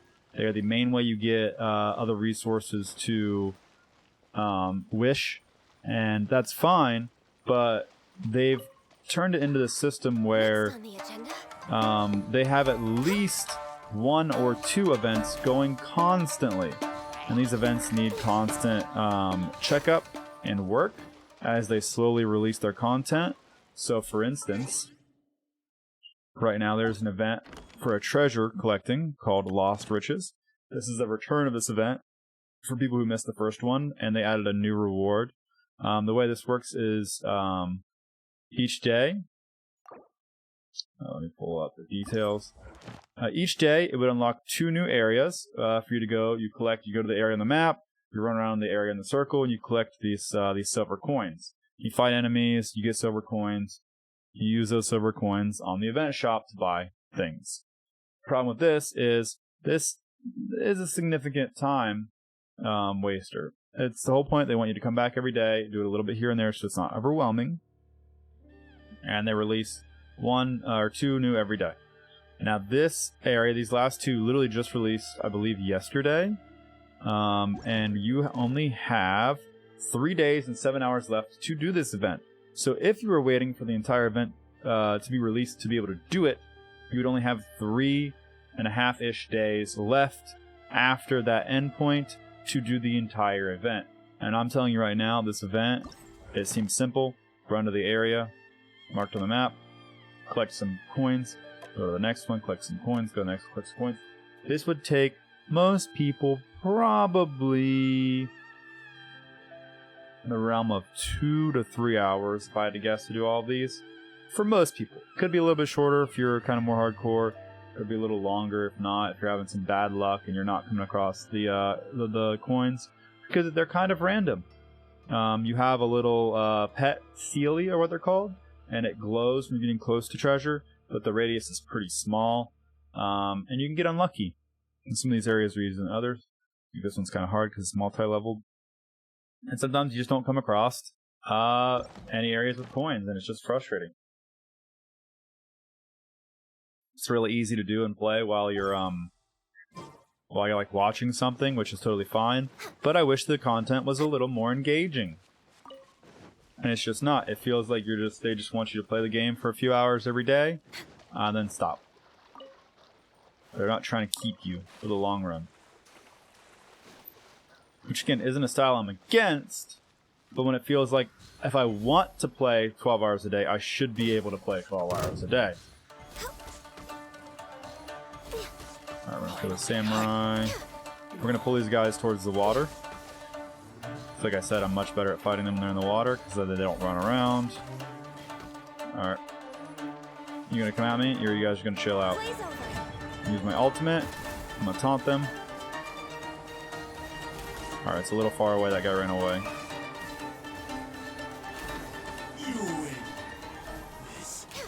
Ooh, I do hear a little bit of thunder. That's probably why my cat was coming in here. If he comes back in here, I'm gonna let him stay. I don't like him being scared all by himself. Perfect distance. Perfect distance for what? Are you a samurai with a crossbow? A hand crossbow? And those of you who were not here on Tuesday, or maybe you were, but maybe you weren't listening or something, we will be playing... I announced what we were playing on Sunday, which I'm still super excited about, and I hope you guys can be here. Although this weekend is technically, I found out, the weekend for the open beta for Diablo 2, which I'm super excited about playing. I already own it. I'm going to wait for the full release. We will be playing... Instead of that, we'll be playing Roblox. For those of you who don't know, Roblox is, most would consider, more of a child's game. But I've had extreme amounts of fun in that game. A bunch of friends are going to be playing with me, and most of the games should allow for a bunch of extra people to join in as well. So if any of y'all out there want to join us, you're welcome to. Roblox is on pretty much every platform there is out there. And I believe it's all cross-play, so you guys are welcome to join us and play along with us. We're going to be playing a bunch of different games. I'll probably talk about that a little more when I'm ending. Okay, so there are also random challenges in the world. This is not an event, this is just something you can come across. And it's normally fight these enemies within this amount of time, or something like that. So, defeat all opponents within 2 minutes. We're going to just do that. It's going to be pretty easy with our damage. These guys are standing in water, so they're just going to get frozen to death. Should be a pretty easy fight. These guys are probably pretty hard on their own, but when you can keep them pretty much perma-frozen, that makes the game a little easier.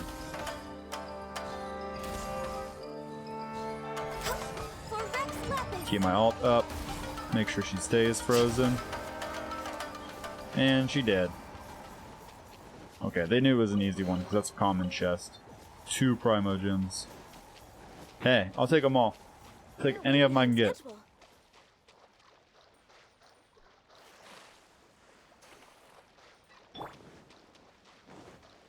I do also find it interesting, certain characters are faster than others. I played with Klee for most of my exploration, the first few months I played the game, not knowing she is one of the slowest characters because she's so tiny.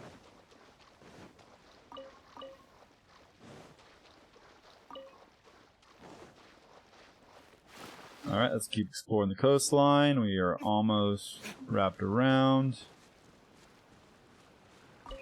We got some easy guys here.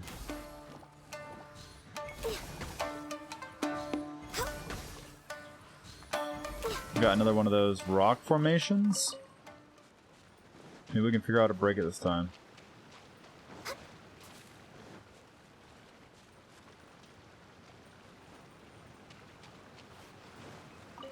Relay stone. Oh, do we gotta connect the relay stones to it? Maybe? Is that it? Hold on.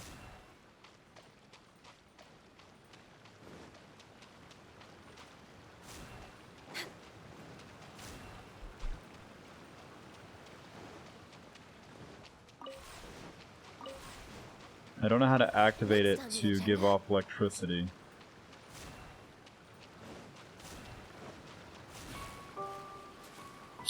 Okay. Alright. Way behind schedule. It's sending our electricity from behind it. So do we not destroy these? Or can I destroy it now? I don't think we're supposed to destroy it.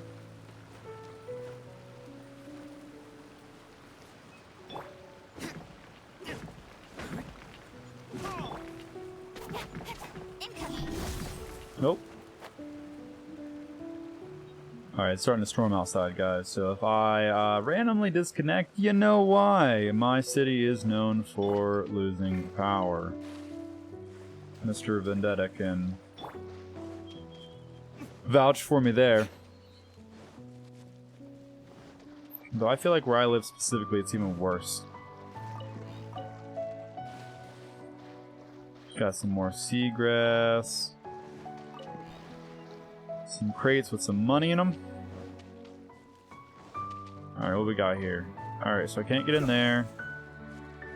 You can walk through these, so they have like little like interactable things like this in the game. They're kind of unique for each area. So in Inazuma, to get in these shields you have to... Okay. So I can't use that yet.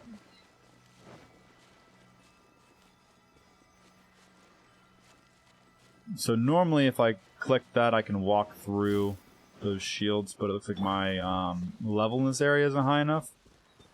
There's like an area level as well. Don't blink. Her ability is really cool. She's one of my favorites as well. Because she has this teleport ability where she can aim it, which is very unique for this game. Set it, fight a little bit, and then teleport to that location. It's very useful for combat and travel. Any abilities I can use outside of combat as well as inside of combat are some of my favorites. Alright, that dude's gonna have an electric shield. Luckily, ice is great against electric. Oh boy, he's fast. Alright, the only negative being in water right now is that they will shock me. And they can't get frozen because they're affected by electric and water.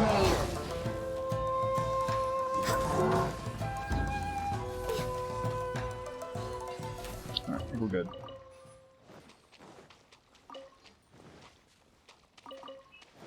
It does feel like a grindy game, which again, grind is not necessarily bad. I'm super excited to play old school RuneScape, and old school RuneScape is a grind.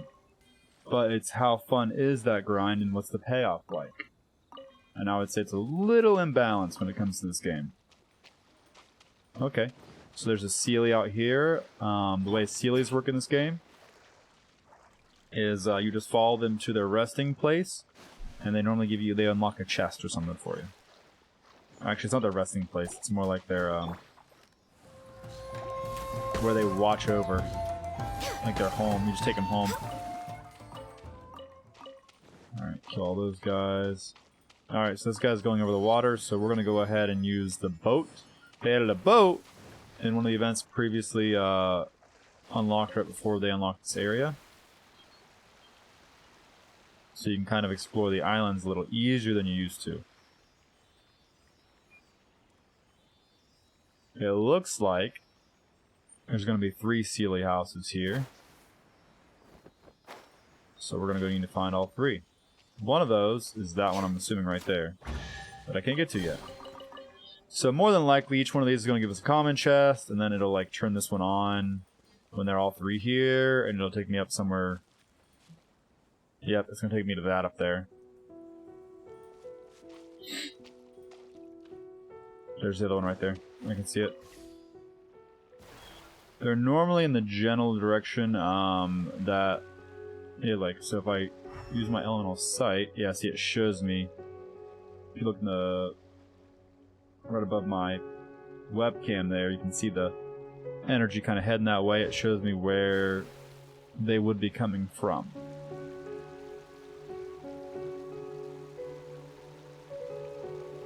Ooh. Okay, where is this at? Where are we at right now? Alright, we are technically on this island. But I'll go ahead and do this because I'm already here. Oh boy, can he do it again? Oh boy, can he do it again?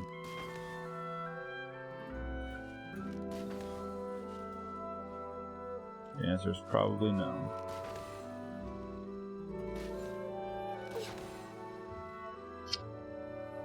Oh boy. There we go. Got it. 5 more Primo Gems. And this the dude. Let's go. Let's go, buddy.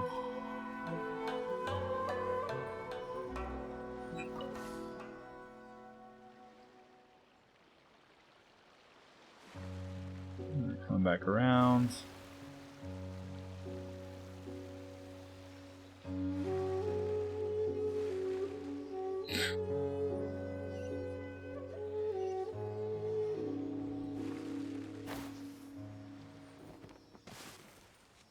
Another chest. Perfect.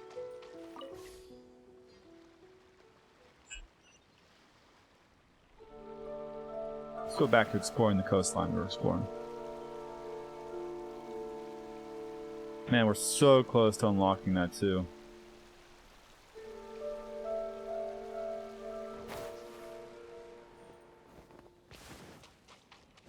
Next on the agenda. Alright, I see some rocks up here we can break. Or not. It's the same thing as before.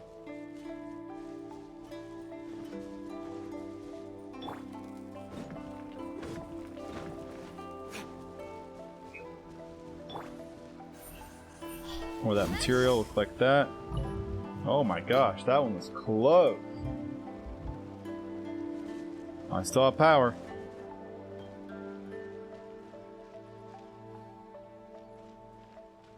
Use fire. Oh my gosh, this guy right here. This guy, literally the smart guy, big brain move. He's right. Of course. Bro, this whole time I thought you couldn't break those. Thank you so much. Mr. Smart Guy 007. Thank you.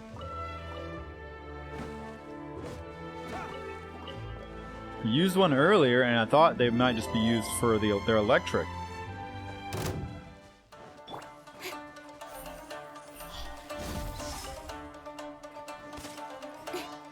Alright. We can also try to level up our, Oh, bro. I'm not really set up to fight a big ice fight right now, but we can try.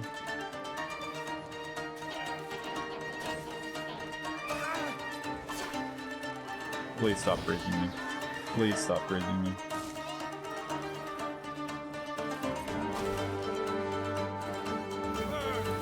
They'll be fine. They'll be fine, guys. I have 2 characters that are more well suited for fire combat. The only reason I picked Diluc was because of his claymore. I really need to work on him some more.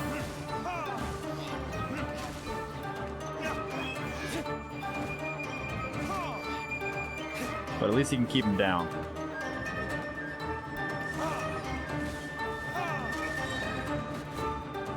So obviously Ganyu is my main DPS that I use, that I put most of my work into. So she can't fight ice people.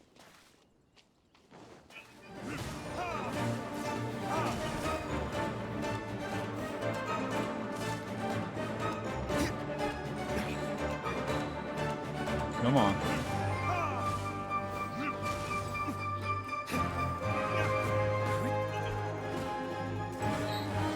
See, he doesn't do nearly as much damage as my other characters do.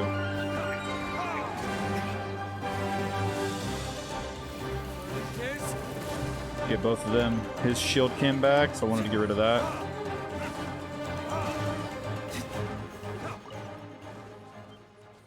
Alright. Diluc, funny story about Diluc. He used to be regarded as one of the best main DPS. Now, in a funny turn of events, he's one of the lowest.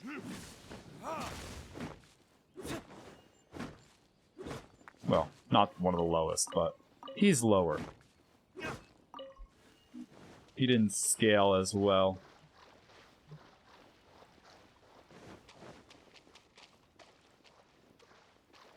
Yeah, he does have the look. Where did I get a key? Alright, I honestly have no idea where I got this key, guys, but I'm gonna use it.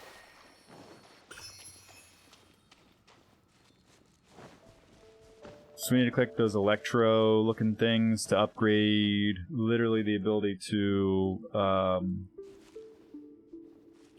in those shields. Okay, so this is one of the places we can cleanse. Key from beneath the well. I don't even remember that. I've been playing the update daily, but I've really just been doing my dailies. I haven't explored this too much. Alright, so this is one of the places we need to ward the spirits off of. This is part of, I believe, one of the quests I'm doing right now. But I don't know how I get that ward. And we're going to be doing the event right now anyways. Before I do that though, let's go to the shrine and turn in any of those electro things I found. I don't know how to say that word. Electro-oculus. Oh gosh, where's the tree?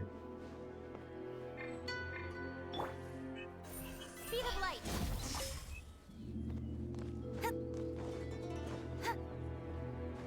Well, there's a lot of them here. That makes sense. Hey.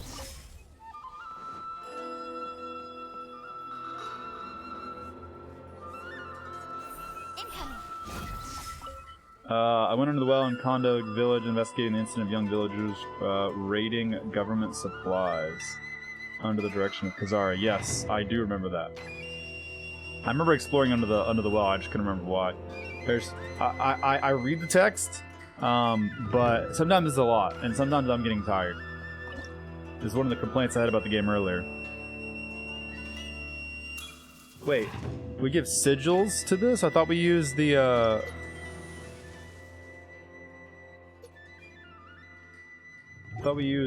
things we found.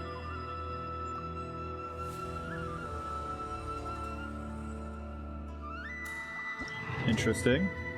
Okay, so now we have the level 2 version of that thing. Alright, what we got here? We got some fragile resin, some experience,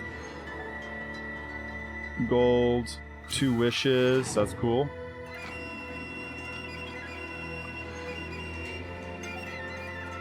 I'll take more wishes, please. Wait, so if...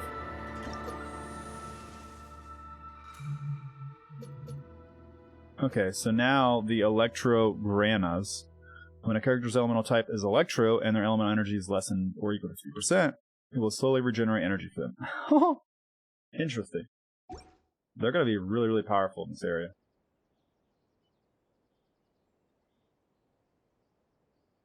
I pray for your wallet. Yeah, as I was talking before, I have spent some money on this game, so I cannot claim to be a free-to-play player, but I have not spent much money. I obviously, if I would like to be top tier in this game, I would need to spend a lot more money to get C6 constellations of all my favorite characters. But I don't have that much money, and I don't like spending a lot of money all in one game. I never have. It's not really my thing. I spent maybe $20 or $25 in all in the game, and now anytime I do get a $5 monthly pack or whatever it's called, I use money I get from for free, kind of like doing surveys and stuff for Google. So it's just kind of extra money I have that's not really I only can use for Google app store stuff. So I log in through the mobile app for Genshin, and then I just buy it there.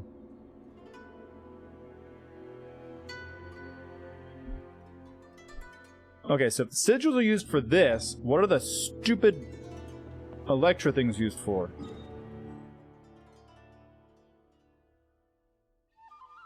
I swore they were for that. Oh, they're for the freaking statue. Dude, I totally forgot. Yeah, but I'm not free to play, but I've only spent about 20 or 25 bucks on the game overall. I can actually tell you exactly how many times I bought the monthly pass as well. Hold on, where's the shop? I can never find anything in this game. 2,700. So you get 300 of these every time you buy the monthly, and I have almost 3,000. So 9. I bought the monthly pass 9 times. So technically, is that $45? $45, but I've only actually spent about, like I said, about 20 or 25. The other ones has all been my surveys. Come on, enough procrastinating. Let's go. Yes, Statue of the 7. Thank you, Mr. Smart Guy 007. I appreciate you.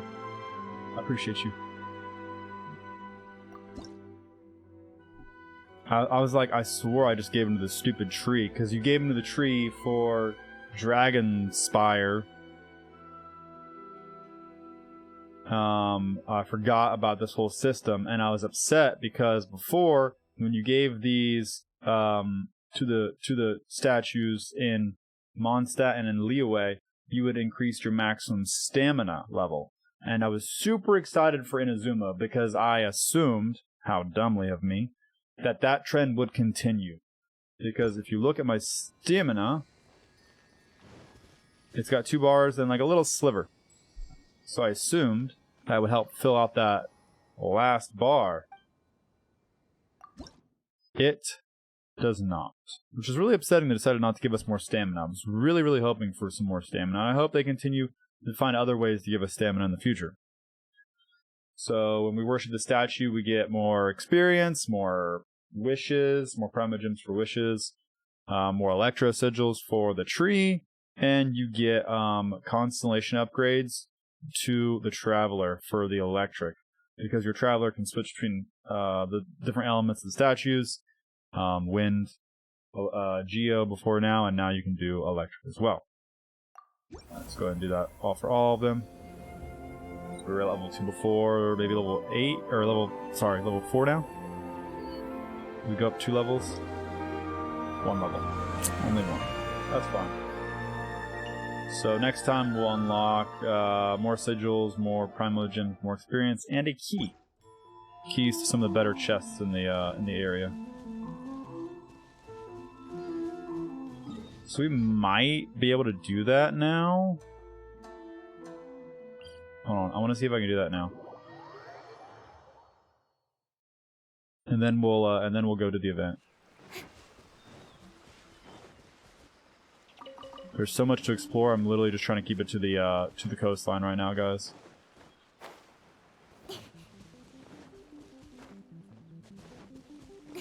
Because I know there's literally hours of content to explore, which is one of the positives of the game, right? That's what I like about the game.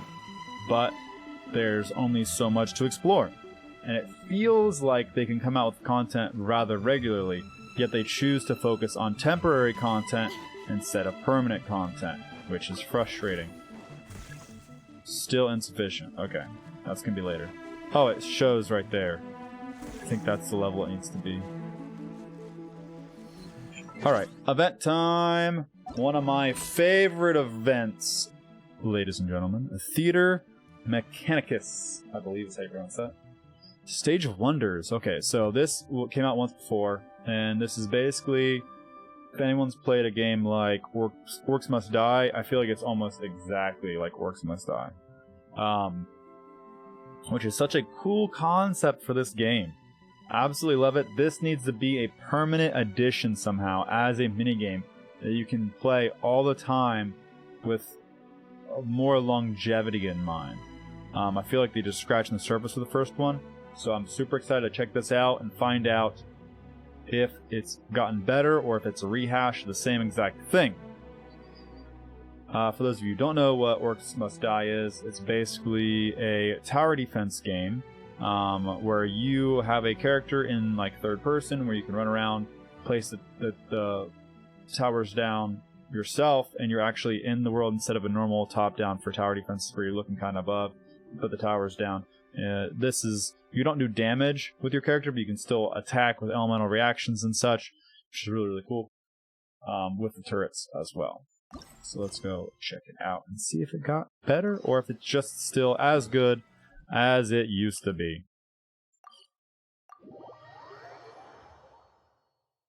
It will come back when you get Sumeru, as in like they are making it permanent.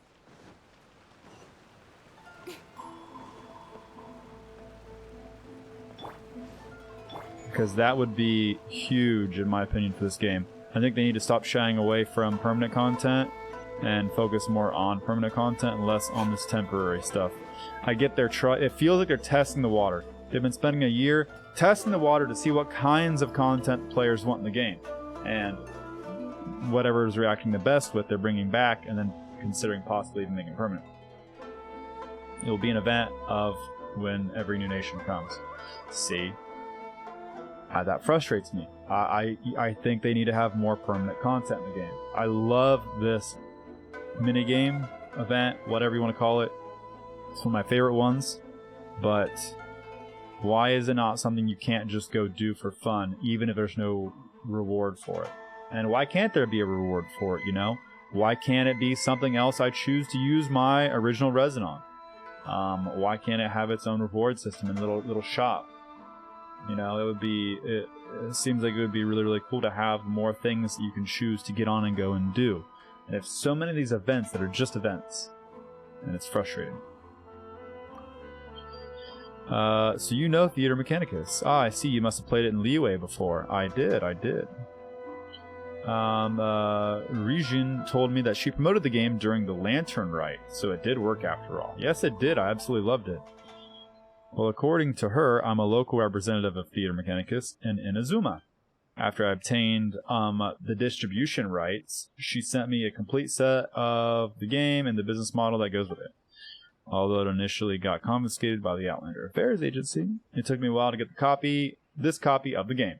Why do they confiscate this? They'll confiscate anything from overseas. Anyway, let's not talk about this. Do you see these things laid out on the table here? They are all important items used in the game. Does it feel like Liyue? Ha ha ha. This version was tailor-made according to the descriptions from her letter. I even had someone make this table. It cost me a fortune. Oh yeah, because you can't... Yeah, they can't build stuff here using wood because everyone just assumes they're going to make boats and try to leave. As per her suggestions, I added new features. Yes! That's what I was hoping for. Well, anyway, it's better to learn through practice. Why don't you just give it a go? You'll understand after you play. Yes. Try the brand new version of Theater Mechanicus. You won't be disappointed. Make sure you write all that in your survey. Oh, dude, I do. Every time. I feel like they are listening, but obviously it's such a huge game that they have so much feedback to go through. So I like to take their surveys. I like that they reward people for their surveys, even if it's just money. I mean, it's something. They're not, you know, it's not and nothing. It makes people who want to voice their opinion voice it, and they get rewarded for it. Okay. Stage of Wonders. Increase Mechanicus Mastery to unlock new Mechanici and Wondrous Sticks. All available Mechanici and Wondrous Sticks can be viewed from the Armory menu. A single stage of Theater Mechanicus can be challenged by up to 2 players at the same time. And co-op stages, the max constructible mechanized collectible limit shared. Each player still accesses. Yep. Some can be rotated. You can change the direction which they face to affect opponents coming from different directions. Yeah, I knew that already. Spend points to draw wondrous sticks. Of these, fortune sticks will provide various upgrades to your mechanici, while mystic sticks will provide the player with various buffs. Sticks have different rarities in ascending order. There are normal sticks, auspicious sticks, and affluent sticks. The higher the rarity, the greater the buff will be provided by the stick, but the higher the beneficus points cost to acquire it. Certain wondrous sticks can be drawn multiple times to stack their effects. Some wondrous sticks cannot be drawn in certain stages. Other than fortune sticks and mystic sticks, there are also courage sticks that will buff incoming opponents. In exchange, defeating these opponents will reward more points.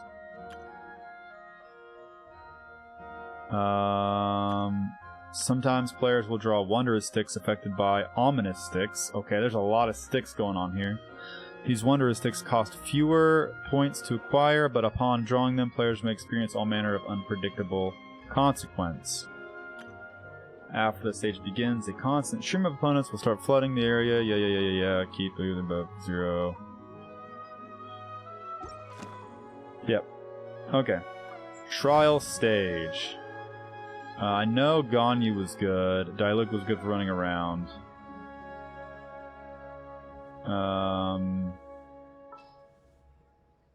She was good for freezing. Sure.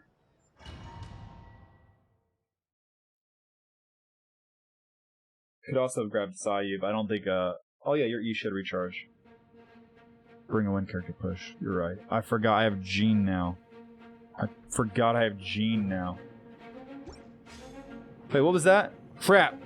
I wasn't paying attention. Why is it doing this to me? Alright, it's fine, We're gonna be doing this a lot. This was a very big grind last time. Okay, same map.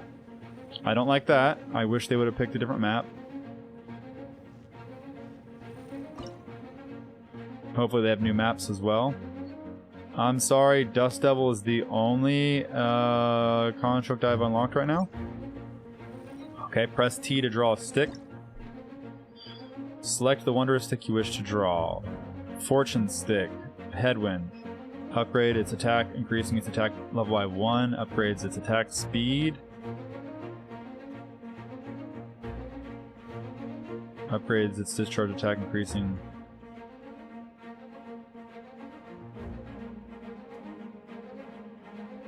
So is this for... This is for the electric?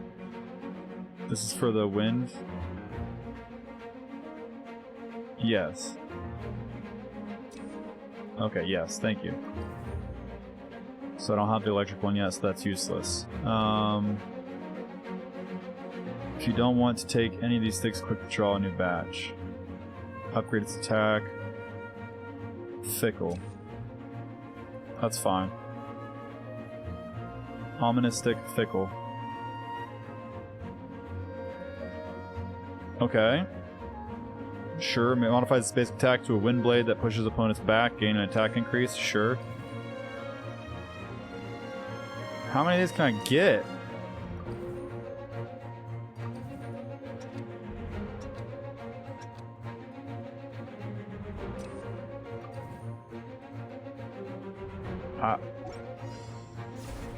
Bro, how many times can I just keep... That's just...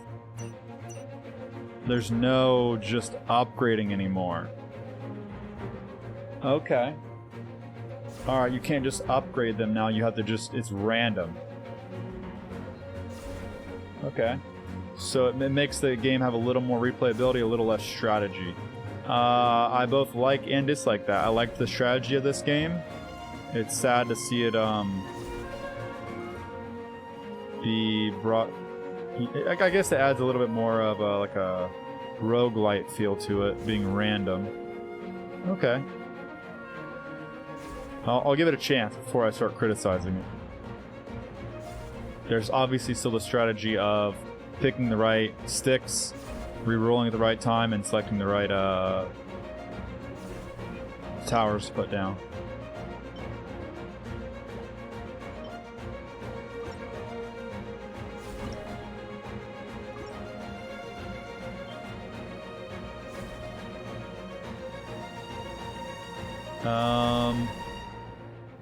So it's doing like a slash. Are these two not doing that slash? Can't tell because it's so powerful. This is a trial anyway. Enemy roots. Oh, okay, it shows us the root as well. Interesting. So...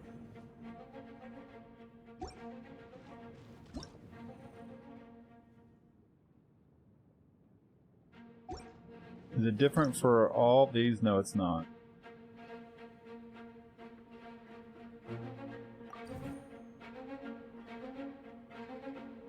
So none of these are useful. You should really bring the Knights of Favonius with you next time. Okay, so nothing else is useful. We can just, well, we can start the next wave, because this is obviously a,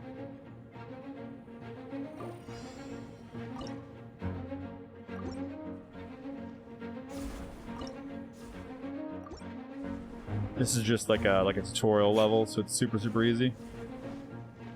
So it upgrades all of your towers, so you don't have to worry about spreading out the upgrades to specific towers. Okay, that's cool.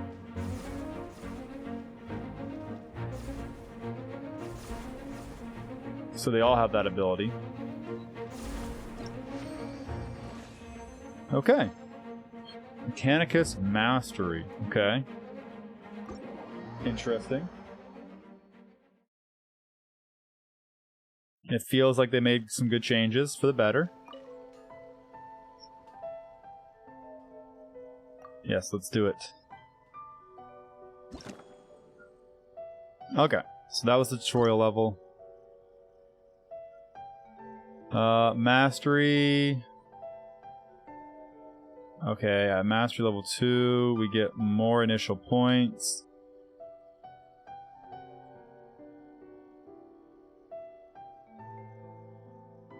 And that's the only difference. Wondrous Hunch is better at level 3. Okay, so it goes up a little bit. What do we got at the end here?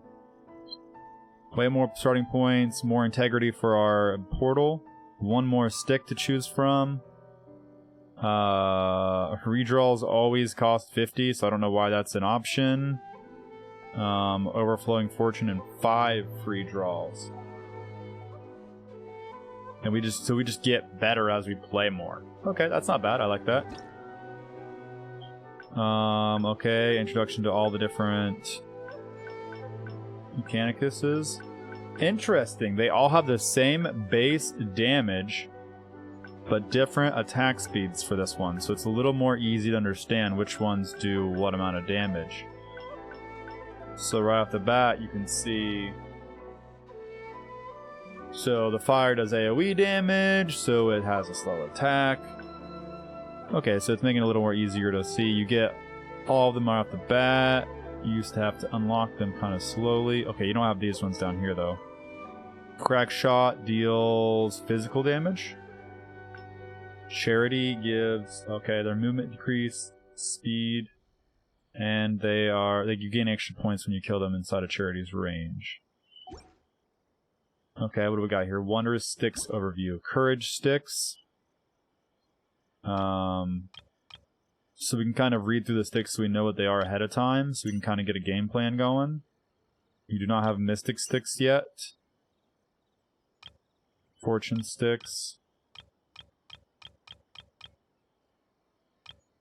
Okay. So it looks like there's a lot, actually. Ominous Stick. Okay, that's fine. That's fine. We'll learn as we play. What? There we go. Alright, level 1. In this stage, enemies will be coming from a single direction. If you wish to achieve victory, you must pay close attention to the stage. Okay, no, that's fine. Alright, we're gonna bring Jean. Ready for anything. And I want to bring, Saw you just because she's cute. Can I go catch up on my sleep? No, you need to work. Bro, is my stream elements broken? Foregathers, thank you for the follow and welcome to the kingdom. I'm gonna rerun that. Let me figure out why it didn't work.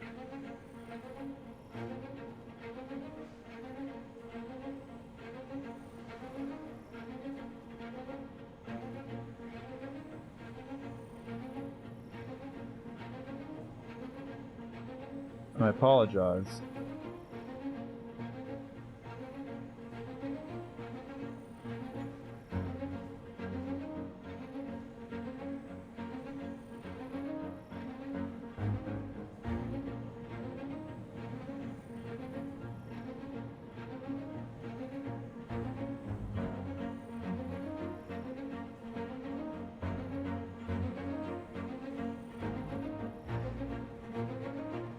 It might just be lagging because it's not showing up in my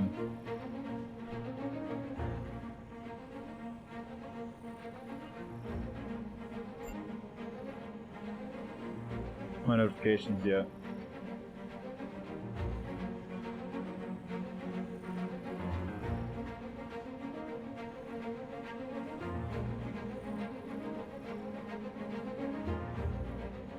All right. Yes, Foregathers. Thank you for the follow. Give me a second on that, and let me see if it updates. It looks like did I cancel the challenge? I think Streamlabs is having a problem right now, or I am, but I don't think I am. I haven't changed anything.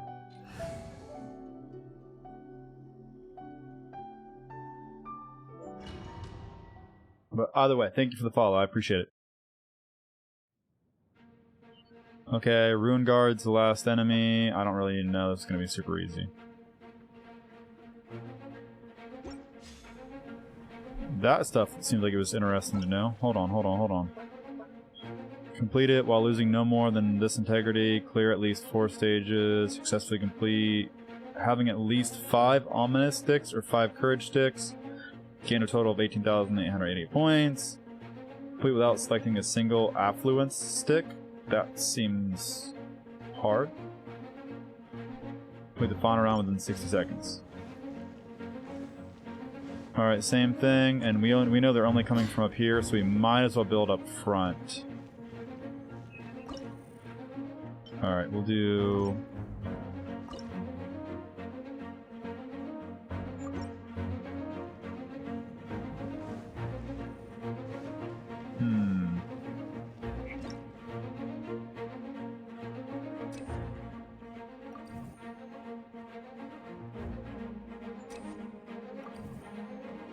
We'll go with charity, even though we probably don't need to.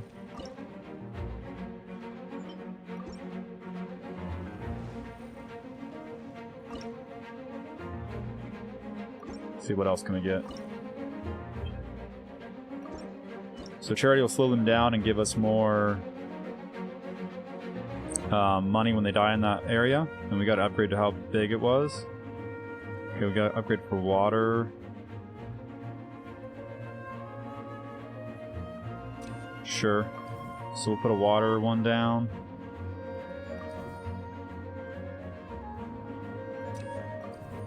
Water and ice. Okay, it's kind of giving us a little bit of everything.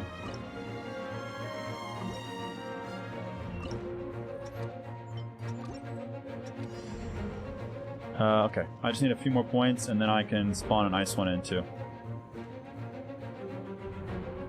So in this level we probably could have built a little bit farther up, but I'm just playing it safe.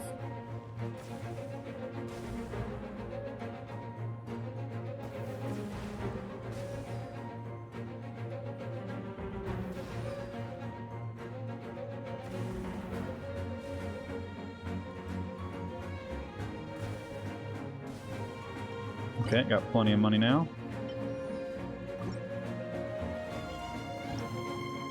So I'm curious if it's better to do just a few elements, or if you could just kind of do everything. So we already have a water, so let's upgrade that. We have an ice. We have an ice. We have a fire. I mean, it's easy as that, right?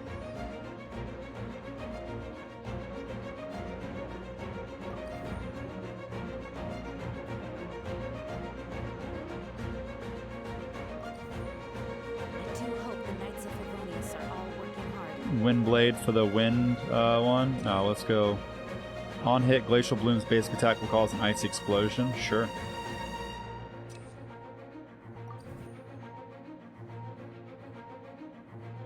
I like how we're just kind of like upgrading our towers standing here. This is very, very interesting. It's a very different form of what I was playing before.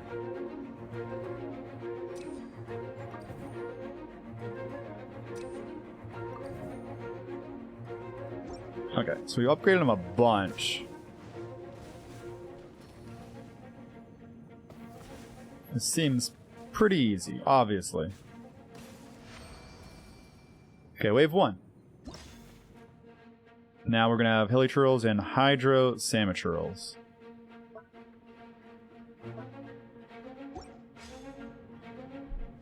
Let's go ahead and start the wave. No point in waiting around.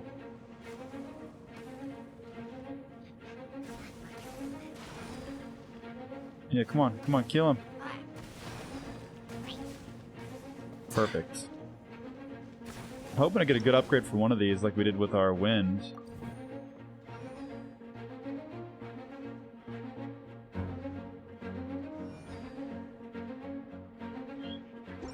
Uh-oh. So we need more damage.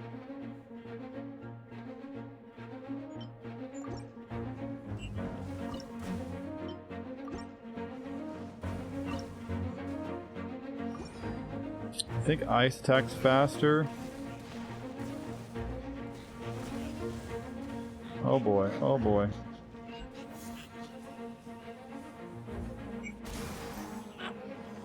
No, no, no, no. No, no, no, no, no. Hold on, hold on. Just wait, one more second. Wait, one more second. There we go, perfect. So see, we can't directly damage enemies, but we can use our skills to our advantage. Wait! What? Did he get back? I thought that's the thing you could do. We lost integrity somehow. Okay, we just need a lot more, see, I don't see... Oh, it just shows where they spawn. I thought it was actually going to show, like, the way they walked. I guess it does in the ground right there.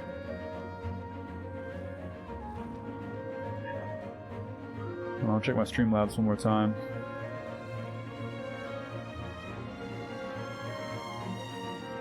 Yeah, it was working earlier. I don't know why that didn't come up. Poor gatherers, I apologize. Onwards. We have work to do. Thanks again, Four Gathers, for the follow. I'm sorry it didn't work. I'm not sure what happened. I'll keep an eye on my Streamlabs, though. Alright, so I say we do... Let's just start the wave. We're fine.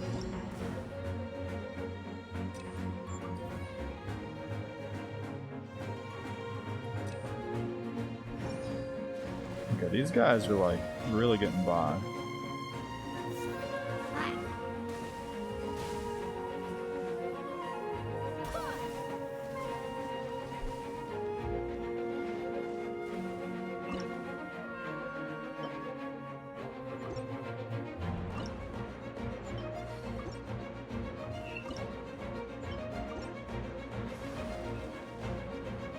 Really shouldn't be doing this poorly on the first level, but it's alright.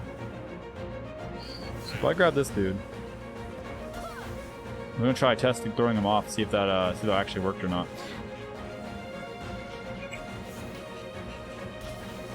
Uh-oh.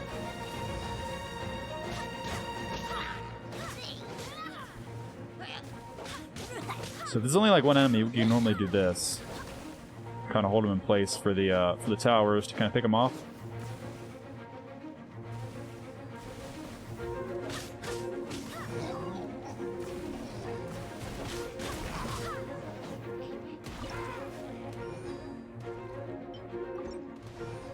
Alright, we're gonna start upgrading everything.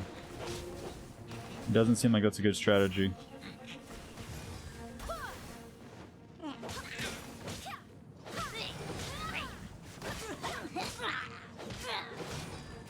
It definitely was a strategy before, but it looks like you just gotta do everything.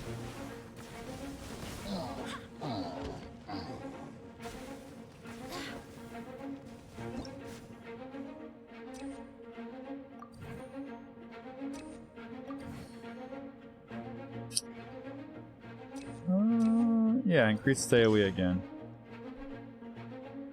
Oh, final enemy, Ruin Guard. Alright, let's finish upgrading our... Oh, we're actually out of money.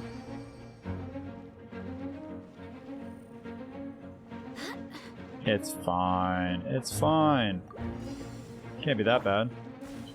So I believe I can knock him down. I missed.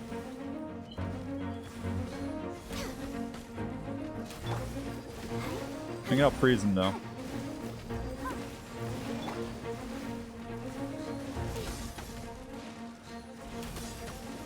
There we go. Didn't miss that time, did I?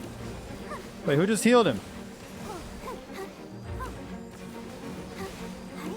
Why are they being healed? I noticed the Samutril was also healed.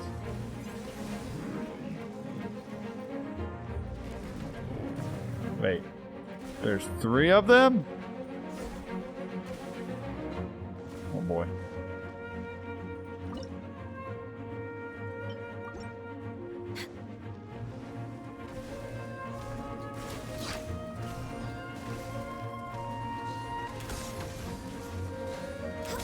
Alright, you sit down right there. Think about what you did.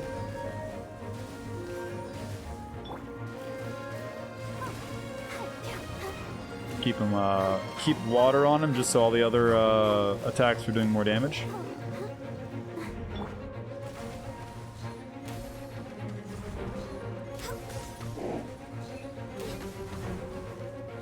So a bow character is definitely really, really cool and important to have in the game, in this mode. Although it can't directly do damage. It would be cool if you could just do like a little bit of damage. Like just a little bit so you felt like you were helping. Alright. 510. Mechanicus Mastery level 2. Unlock new Mechanici and Wondrous Sticks. Okay, so we get more starting points, but we also unlock more stuff. Cool. Alright, I think overall I am enjoying this more than the original. The strategy, it did take away a little bit of the strategy and add a little bit more luck.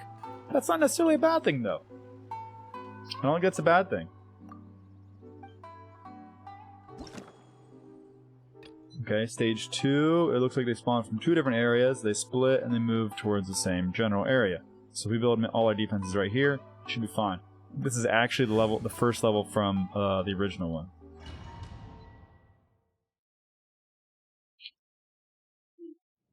Okay. Okay, there's nothing specific. The following Wondrous Sticks types will not appear in the stage. So no water and no wind. So we should build no water and no wind towers? Is that what it's saying? Could technically just focus on those 3.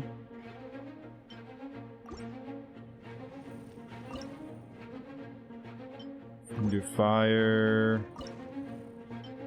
Electric. Wait, which 2 don't? Water and wind. Water and wind. So we could do ice as well. Then roll some sticks.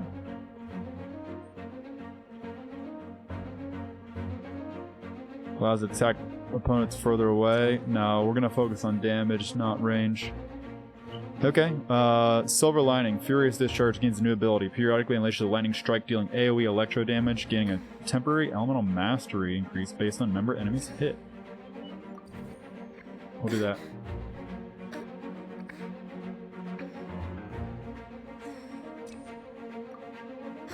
Ominous Stick Fluke. No effect. Oh, nice. Thank you. Alright, we don't have enough for that yet. So we put down Charity, just so if they die within this range, which most of them should, we'll get extra points, so that should pay for itself in no time. Oh wow, that has some range to it. Oh boy. Next on the agenda. Can you guys move a little faster, please? Can you not all die on the stairs? You guys are killing me. Get down there.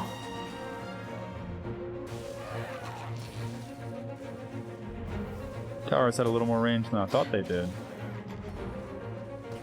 Here, I'm gonna help you guys. Here, come here. You guys, go down there. No, no, no. Get back in the circle. Get back in the circle. Okay, we really need to increase that AoE. Alright, Furious Discharge, make it better. Decreasing Ripple Reflection attack level by 2, the attack value. Okay, I didn't get to read that, that's fine. Increase the AoE, there we go, perfect. Okay, let's keep making our electric better, I guess. Ice, yeah, we can do ice better. Fire better. Let's reroll those. We don't really want courage sticks right now.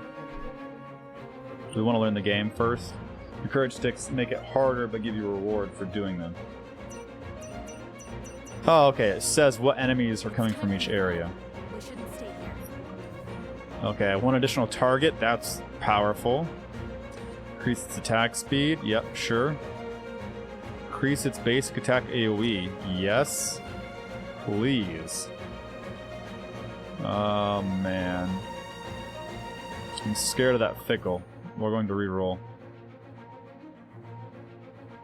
Those are both range upgrades.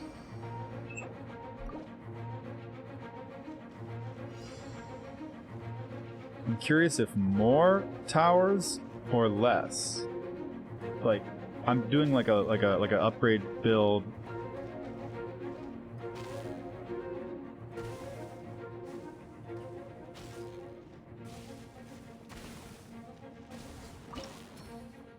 Alright, we're gonna build another fire tower.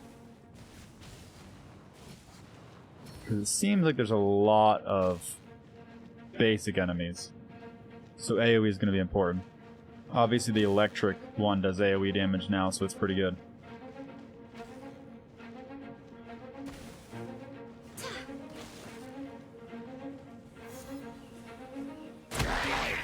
And just hold these guys here for you. The AoE is just barely not big enough. They just keep dying right outside of them on the stairs. That's too funny.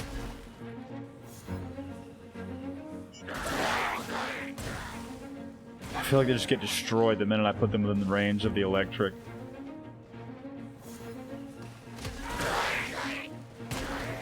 I try to get you there, guys. I'm sorry. Okay, bigger guys. Shield walls. Okay. Rock shield walls. I don't know what's going to help with rock.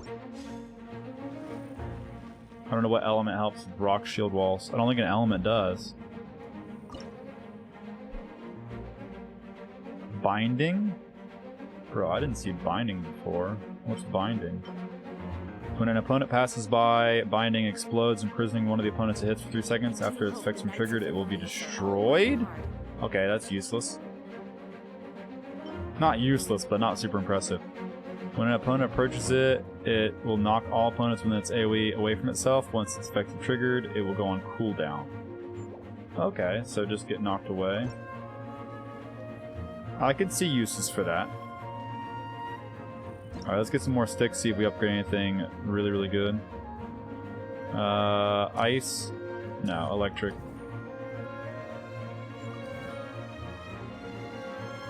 Why? Why does that have to be fickle? There we go. Yes, upgrade Ice's basic attack. Temporarily decrease move speed on hit? Yes! Let's go. Okay. Let's do another ice now.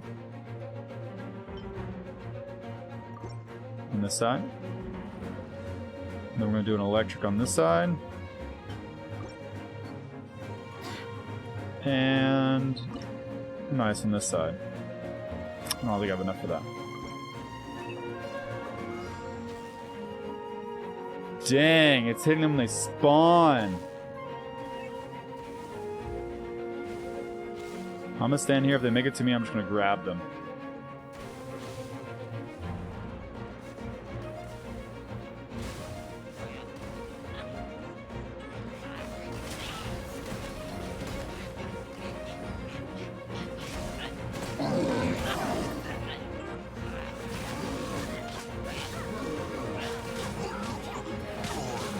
These guys are kind of hard. Yeah, the old game was kind of, I can see why people would consider it boring. It was based on the more you played, the farther you could upgrade your towers. It was a little grindy, but again, I think a grind can be good in a game. It's just got to be done well. This is definitely making it better experience for everyone and not just requiring a grind to have a fun experience. I think they made moves in the right way. Positive for sure.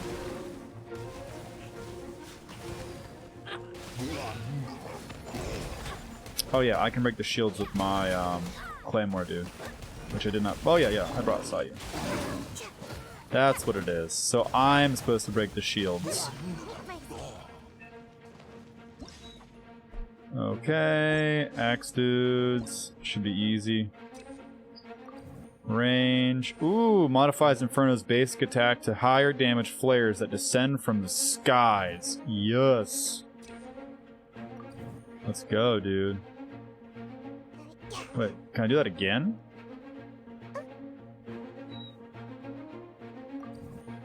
Okay, let me do it twice. What does that do, though?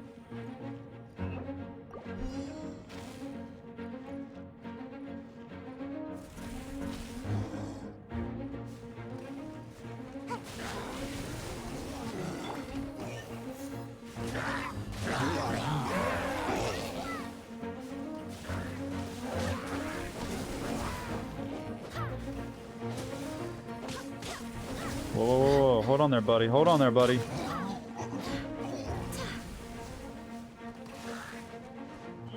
Why are you so fast? Well, that dude was quick.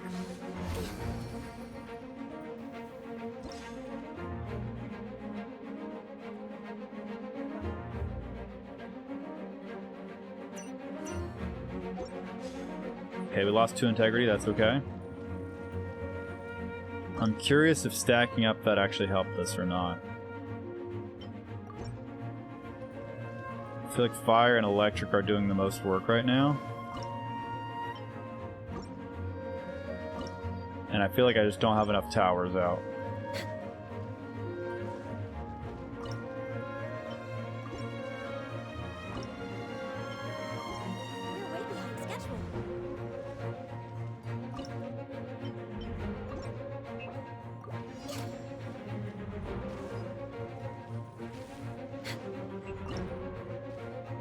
We'll go ahead and put a binding here, just in case they make it to there.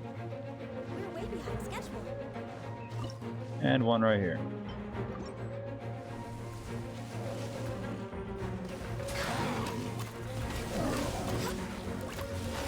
Hopefully these guys are slower.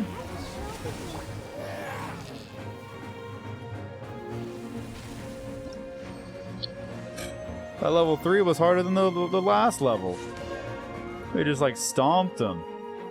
Level 3, more starting points and more fortune. Yeah, it does definitely feel more rewarding to play it this time, less grindy. And seems like it might be more fun to just keep you playing instead of like knowing exactly how to win a level. I like it. Let's do one more. I know I need to do this a lot. We'll do one more.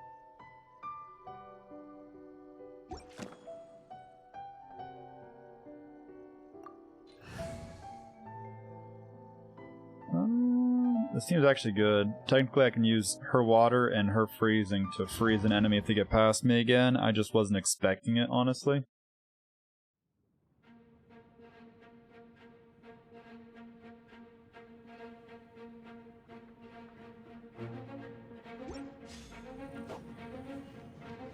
Okay, so They both walk down the center way to get to the other portal.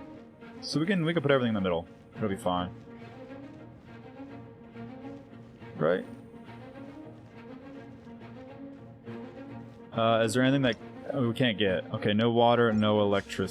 No electric. No water, no electric.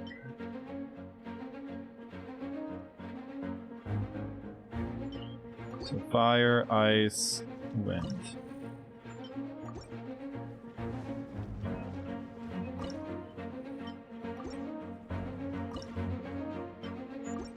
Fire, ice, wind. Now we could technically still build a water if we wanted to try to freeze them. But I think it would be a waste. Alright, let's grab some sticks. Bro. Right off the bat, getting garbage. Dust Devil will continuously pull in enemies it is facing.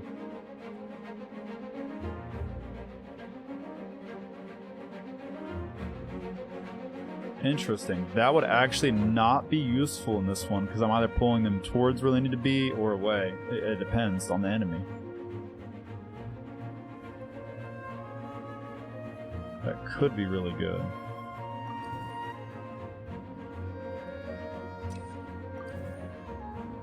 There we go. Basic attack is now Wind Blade. Okay, we're gonna save up for that. Perfect.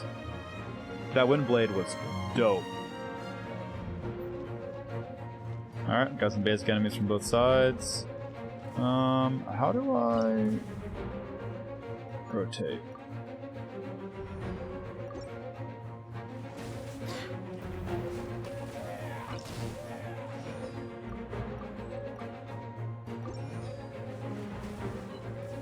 I don't know if that matters. Oh, it does, because we could technically push them off the side.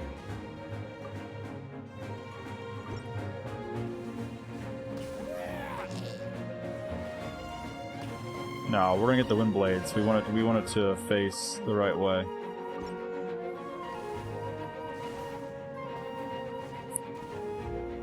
It looks like it could technically push them off, though.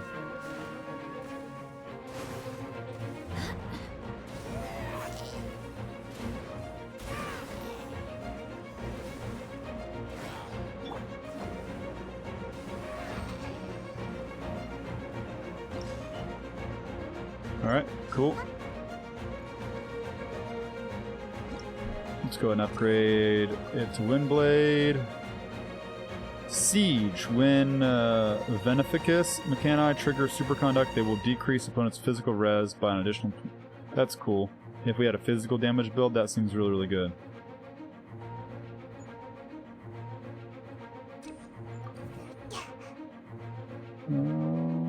More fire. Yes.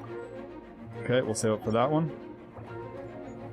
I feel like getting those ones where it completely changes the way that they attack is normally a really, really good upgrade. Obviously, it's why it's so expensive.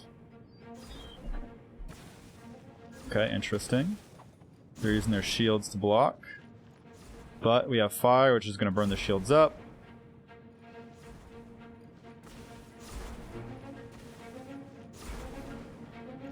Perfect. Alright, we'll go ahead and upgrade that while we're sitting here. Now let's watch the fire attack.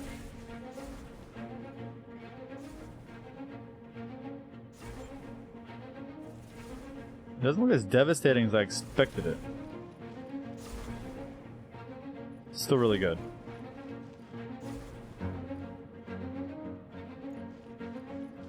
Alright, we're going to do the same thing, just opposite.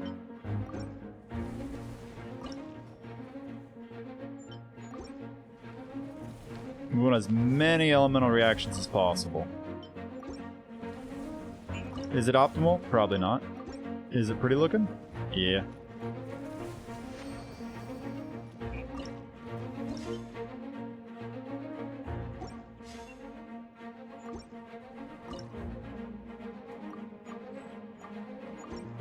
So wait, hold on. I'm so curious. Will it only attack the way I point it? Will that literally push them towards the other one and keep them in like this spot? I'm so curious. Okay. So technically, if that works the way I think it does, it does. It's just gonna keep pushing them back and forth. Okay, so we can use Sayu to break the shield. Technically, I want the this Zhongli. He could take down these shields very, very quickly.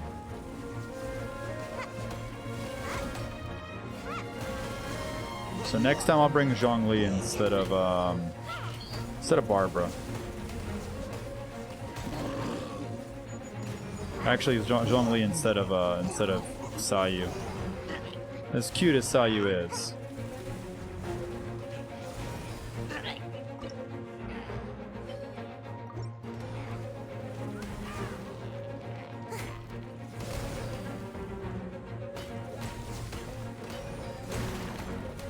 I think I'm helping? I mean, either way, I'm stopping him from moving forward.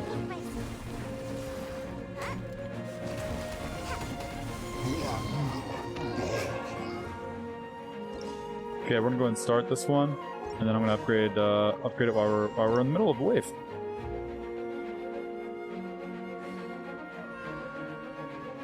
Okay, maybe that was a bad idea because they're running for it.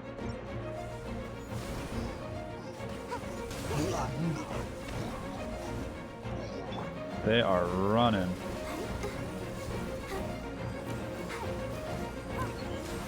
Freeze him! Freeze him!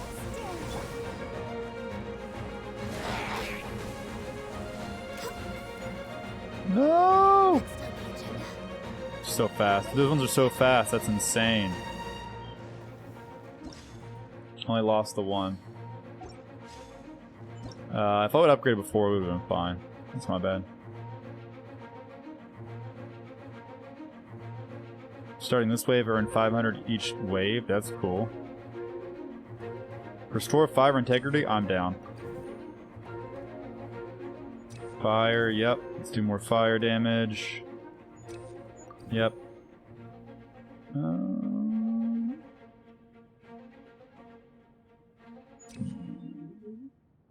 No. Ice having farther range. That's good. Draw again. Should we really be off with Torch. this? There is still a lot left to do. We'll try it. We'll take a Fickle. Let's do it. Let's slow them down. Decreases Furious Discharge attack level by 2. Okay, that's just the electric one. That doesn't affect us at all.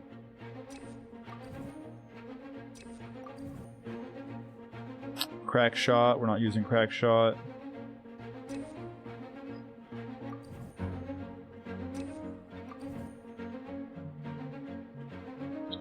Don't we already have this? So I'm just so curious if they actually do work together or not. I'm scared of Fickle's really screwing us at this point.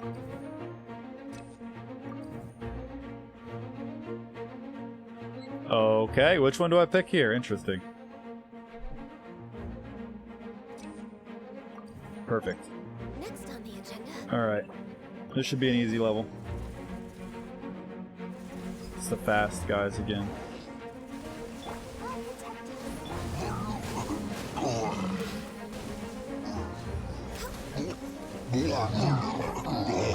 Oh no!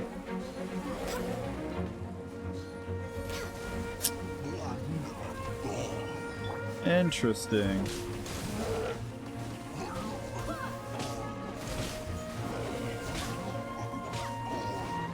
So how are we supposed to stop these guys? They're just too quick.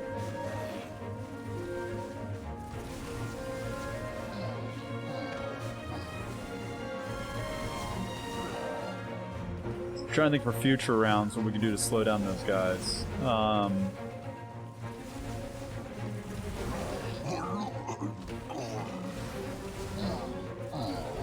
We should still win. Maybe.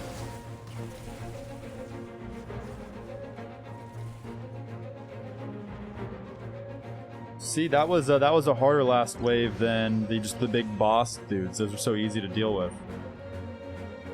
Got so much less mastery, that one. Interesting. Well, yeah, I love the changes they've made. It's kind of more strategic in some ways, even though it is random. They added some RNG elements to it.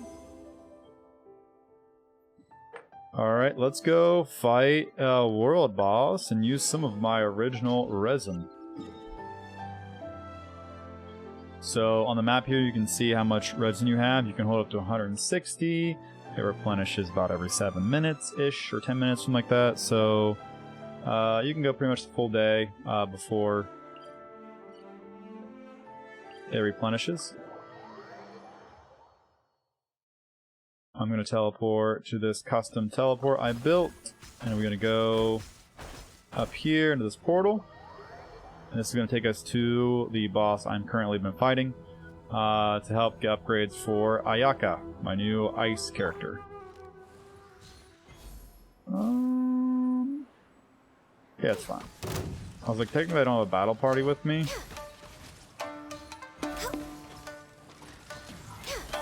But I have a healer, that's what matters.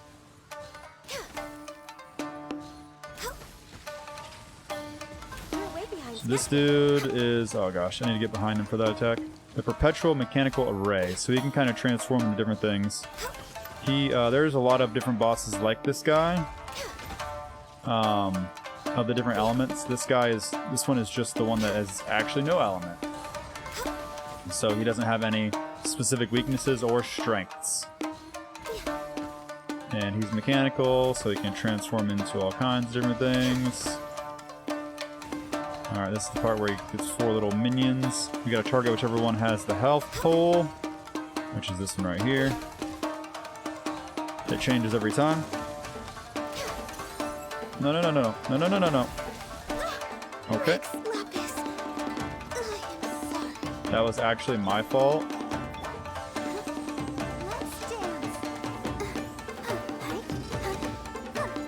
Heal up Ganyu a little bit. So she doesn't get one shot when I switch back to her. So in this game, you can res characters, but you only can res them once every 2 minutes during a fight. So if she were to die again, I would lose most of my damage output.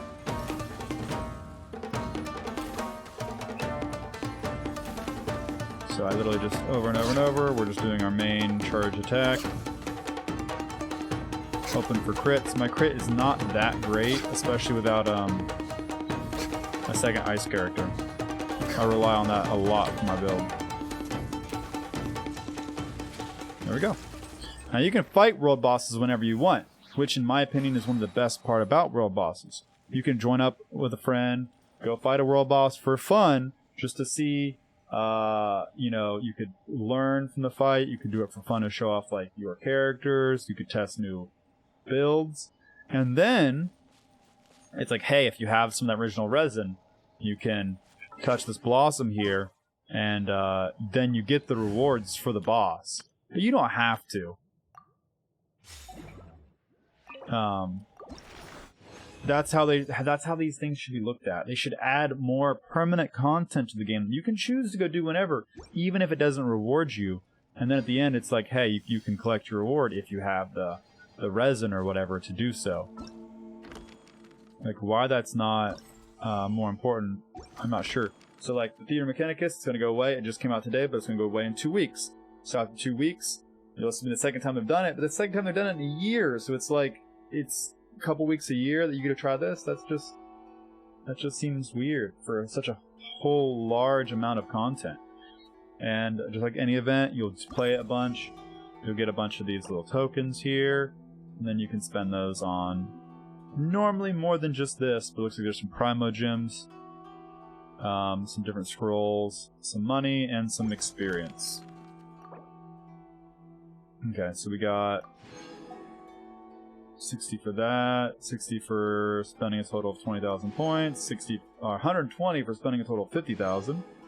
Attain at least 400 master experience at stage 2. Reach master level 6, reach master level 10, defeat 500 opponents, defeat 2,000 opponents, so just grind.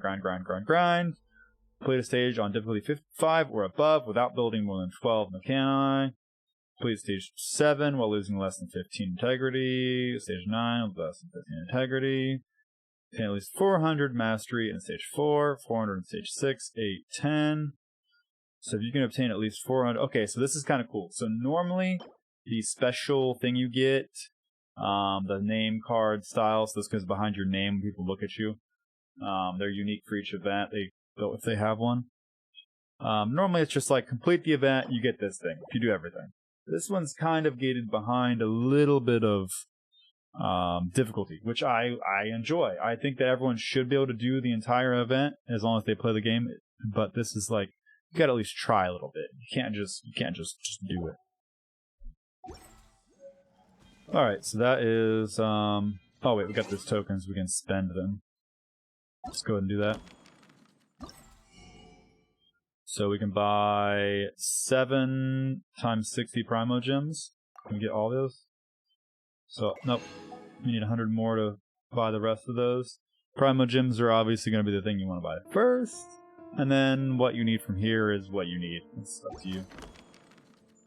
All the rest of the stuff can be farmed using your resin.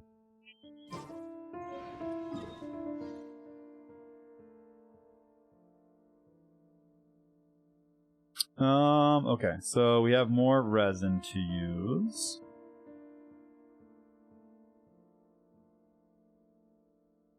I don't know if I've done Dvalin yet. Let me see if I've done Dvalin yet. I did.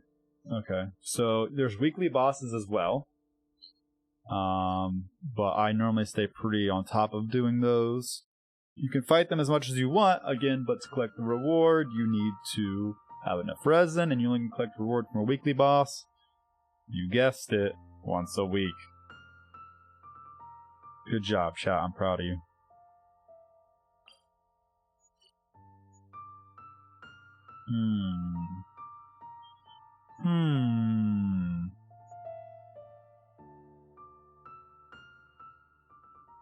I don't really know what else I need right now. We could use some more experience cards.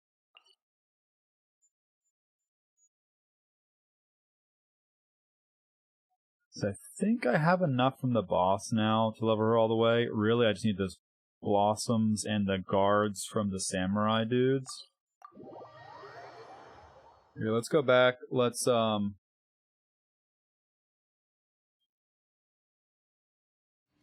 condense my resin. So the resin can be condensed as well for storage and for easier use when running dungeons and such. So anything that costs 20 resin, you can use a condensed resin on, and it gives you the same rewards, just times 2. So instead of running the dungeon twice and using 20 resin each time, you can use 1 condensed, which costs 40, and it just gives you double the rewards. So it halves the amount of grinding you have to do. You used to have to do like 6 to 8 dungeon runs a day. Now you can just do 4 and just use condensed. As long as you farm these crystal cores, which isn't too hard to farm, you can do it. So I'm going to condense 2.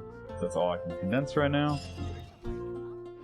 Theater Mechanicus quest completed. Interesting. Gotta get rid of these little red. No, it's fine. I'm not gonna do that. I'm not gonna go through all that. Okay, you have like daily stuff you can do. They have their own battle pass, like most free-to-play games have a battle pass. They have a free version.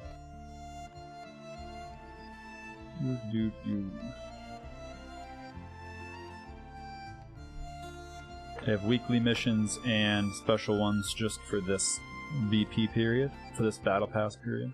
So for instance, you get extra battle pass points for, doing generally late game content into the events as well. So reaching stage 6 mastery, which we were already stage 3, so that wouldn't be too hard. And completing a stage on difficulty 5 without building more than 12. You cannot. Again, also wouldn't be that hard as long as you're playing the game. I keep doing that because of the red little dot.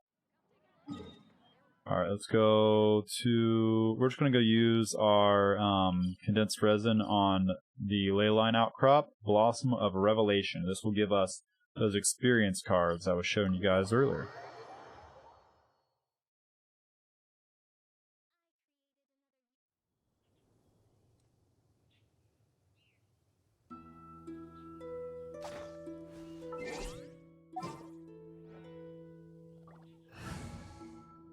Yeah, like I said, I play this game a lot, guys. That's my first time streaming it, but I do play this a lot, and I was just thinking to myself, man, I'm falling so far behind today.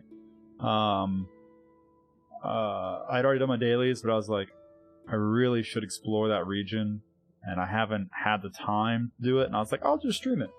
I'm sure I have some Genshin fans out there somewhere.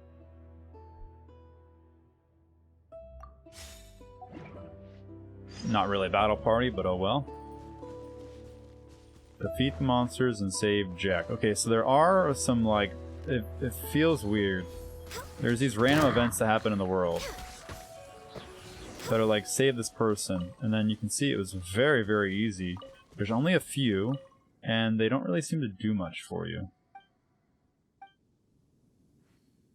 It's like they had this groundwork for random events you come across all the time, and then they just, like, stopped working on them. There's just not many. There's like 3 or 4. There's like, save the guy from some hilly churls, save them from some pigs, or some slimes, like.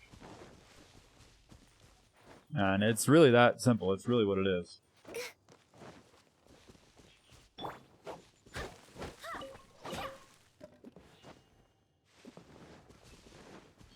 As you guys can see, I'm smacking the tree to grab the Sunsetias, but also, if you watch closely, I'm auto-collecting wood as well. So I think, am I over it? This is where my picture's at. Yeah, you can't see it.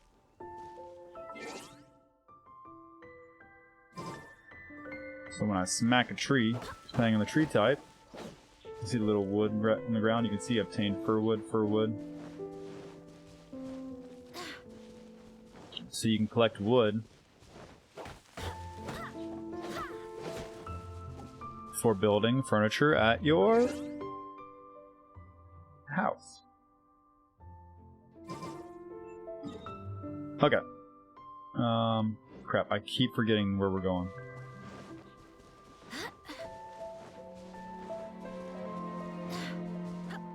We really should pull out a fire character, but it's fine. What's the worst that could happen? We'll lose. It's fine. Chance of an ice character? Pfft, it's low. That'll be okay. I thought that was an ice character. I thought the first character I came across was ice. I was about to flip. Can you stop shielding? And, oh, your water. Thank you so much. That would have been like a reset if it was ice. All hail. Access denied.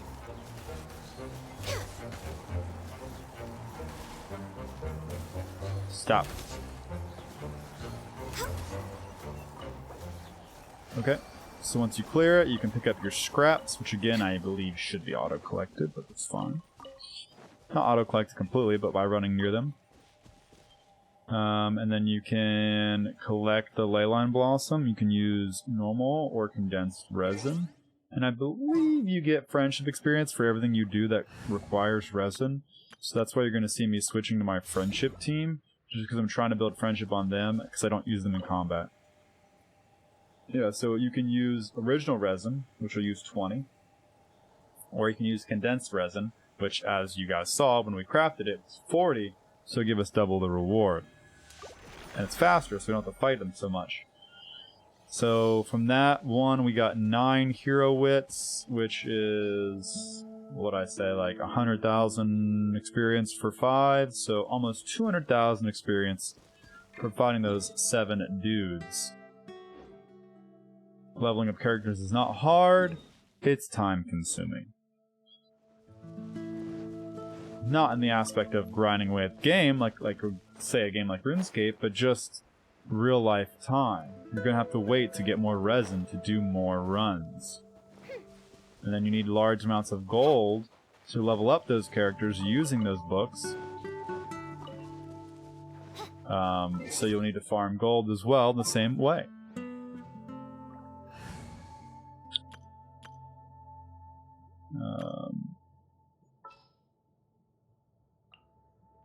We'll use I charge a Yampy. higher rate to meet outside the office. I have a feeling that we're gonna get stuck with an ice character.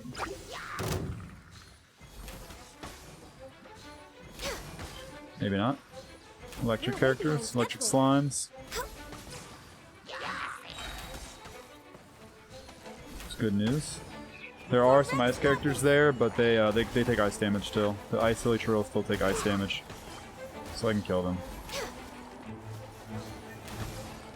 Nice.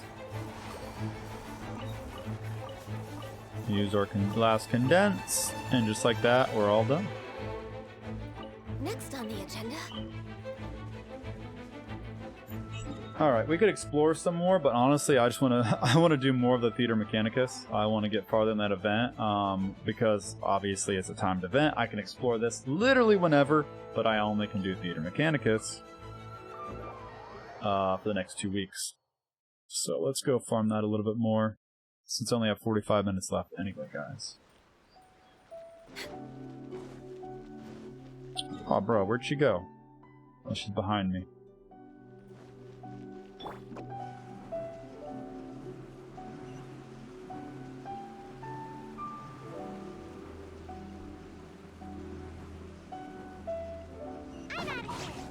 Yeah, the fact that her skill can be used out of combat to get around is just so awesome.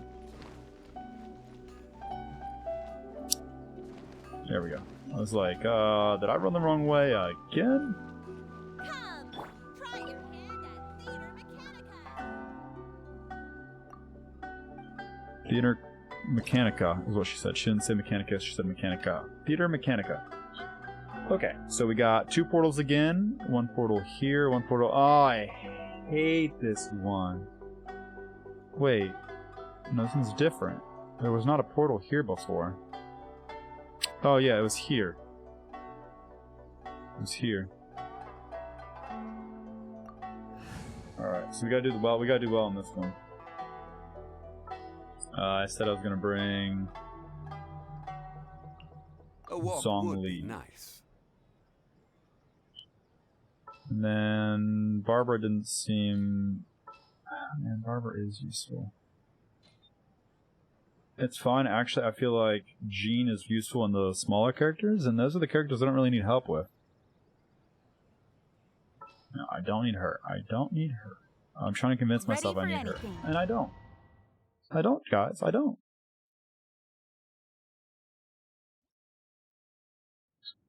Okay, final opponent is a Geo Vishap. Great. Hilly Churls from both portals, round 1. No fire, no electric.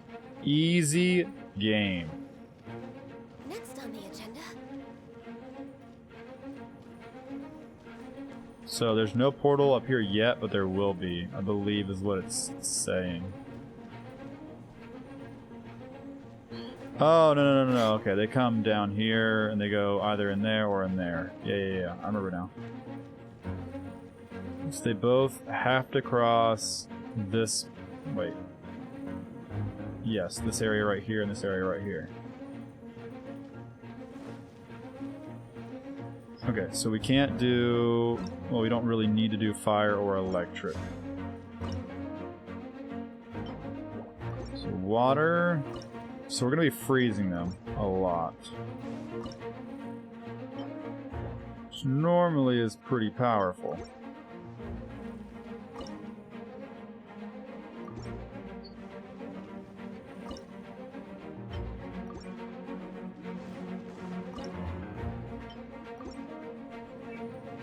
So we'll try to point these inwards toward each other. So hopefully they're kind of pushing them and keeping them in the same spot. Alright, let's pull some sticks. So we want wind, water, and ice upgrades. Protection range, sure. Elemental mastery. Okay. When vaporized. Okay, this is the wind blade. Let's save it for that.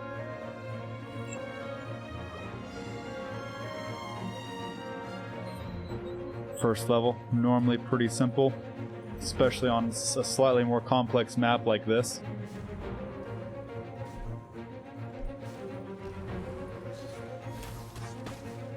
Can light them all up with ice. So we don't have any AoE damage. I think maybe water is AoE? See, water would have been better here.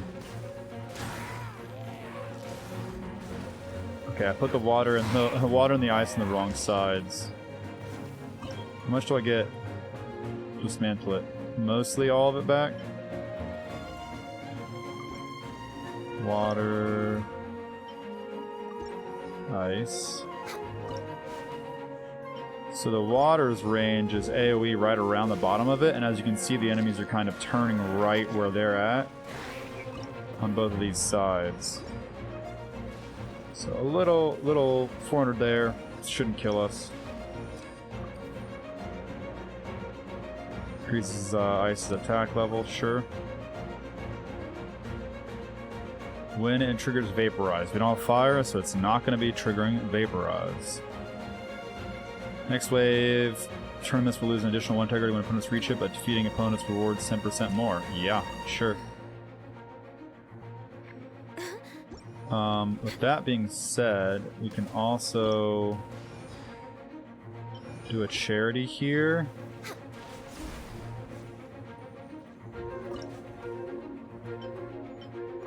And right here. Should have had that out already before the level started, that's fine. Fire slimes, easy. Okay, so vaporize would go off for fire slimes, though. That's not worth wasting one of these sticks on. Okay, you can see the ones you've drawn already. Okay.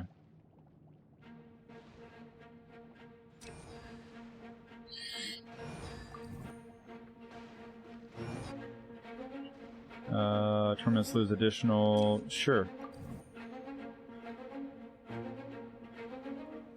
Bruh. We'll have 20% increased defense to defending opponents. No. Come on, give me some more attacks.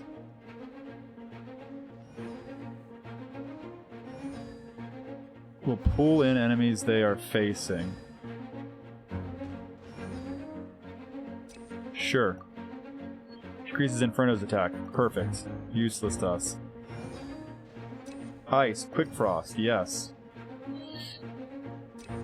Increases Water's attack. Ooh, okay. Increase Charity's AoE. Now it's like the whole area down here. Nice. Increase Water attack. Increase Ice attack. I don't need to increase Charity's AoE again. That's probably just unnecessary.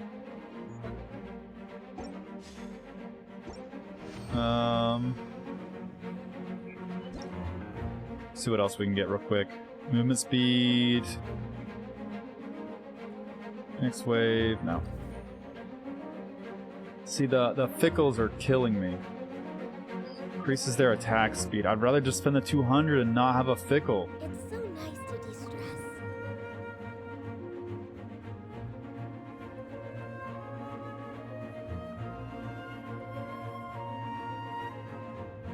Okay, we just get money. Sure. So we'll get it back here in a second. Water. Ice detection range. Sure, I want my ice to be snipey boys, I guess. Ice. Elemental mastery. Basic attack decreases opponent's ammo resistance on hit.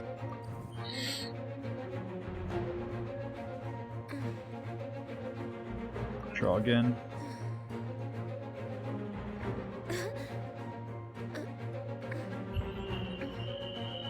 Bro. I guess we're going to just use draw again a lot, I think. Yeah, let's upgrade ammo.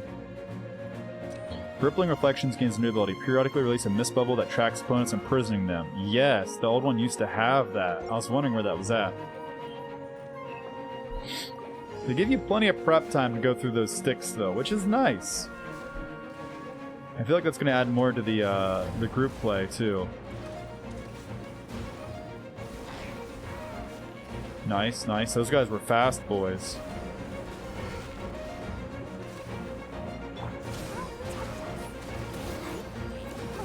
Keep them lit on water. Perfect. Can you slow them down by lighting them on? Oh, okay, interesting.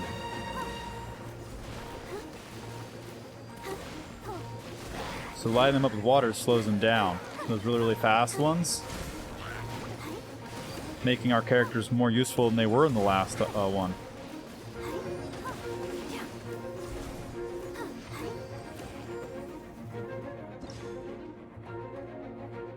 Okay, more Hilly Troll Berserkers and Pyro Abyss Mages. Easy peasy. Just go and spend all our points we got. Sure. Anything that upgrades basic attack, yes. Decrease their speed, please. Draw again. Don't already have that? Fortune Stick Snow Dance? Well, that's messed up.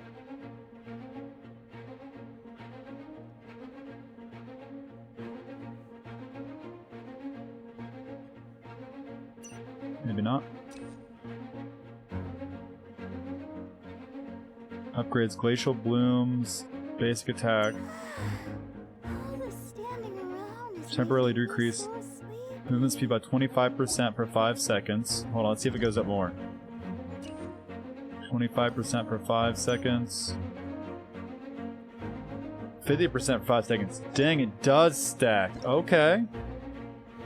Alright. Alright, now we just add more towers, right? Do a water here.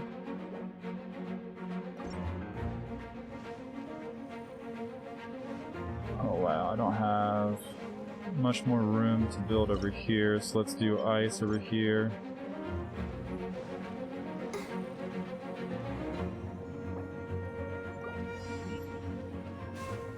Oh boy, you guys are fast. Slow down, slow down, slow down. No running in the halls, no running in the halls. Alright, we can break shields too, I remember this.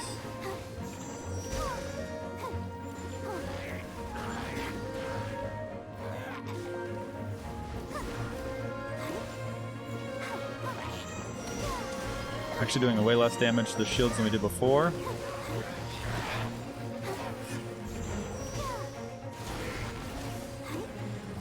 It's interesting, it's not giving you sticks for the towers that really aren't that useful anyway during these fights.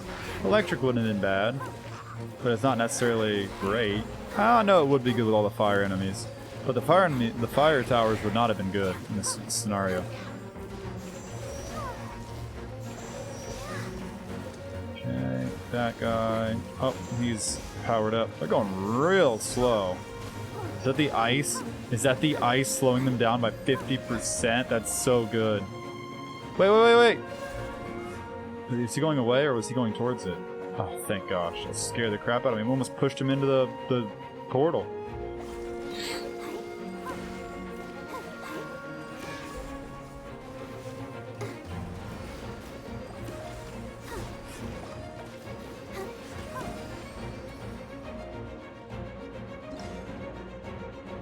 Alright, the final enemy.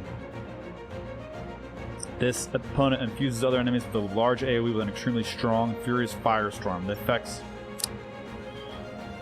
I was reading that. The effects can be removed by using other elements of reactive pyro. It will release a shockwave to destroy all nearby geoconstructs every 15 seconds. Interesting. Go, Barbara, go! So we definitely do a water here. And I put another ice up here to slow the guys down before they come around the corner. 100%. 100%.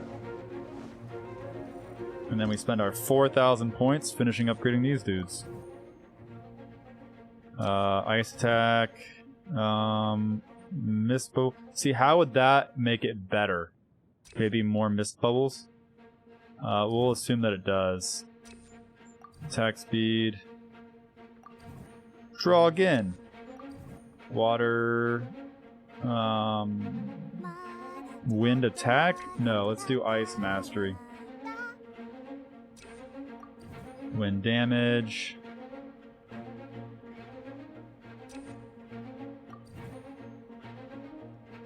Water damage, water damage. Still have 800 points to use. Basic attacks will cause an icy explosion that deal AoE cryo damage. Select this stick multiple times to increase. Dude, that's so good. The ice does AoE now? That's what I was looking for the entire time. I was hoping that was a thing.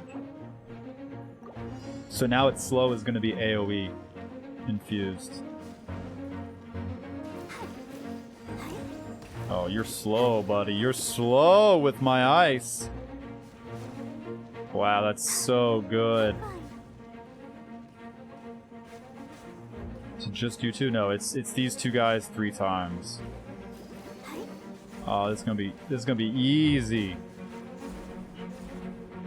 Wow. You guys are toast.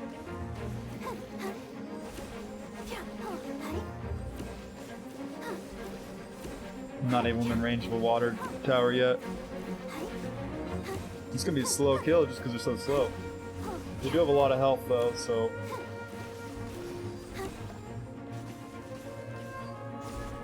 We could probably let them get into the middle before I have to hold them.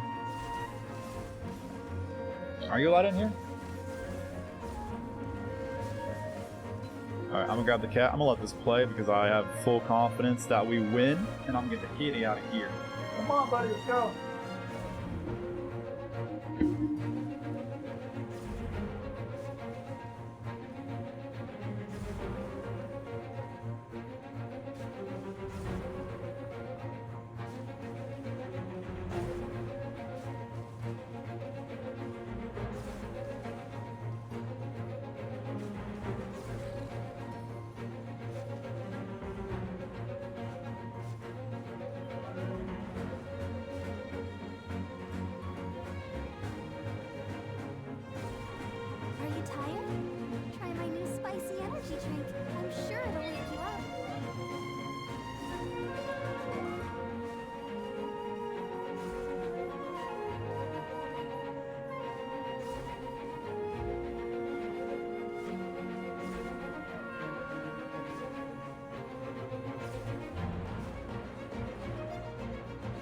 Did I lose? Nope. Just taking its good old time. Just chilling.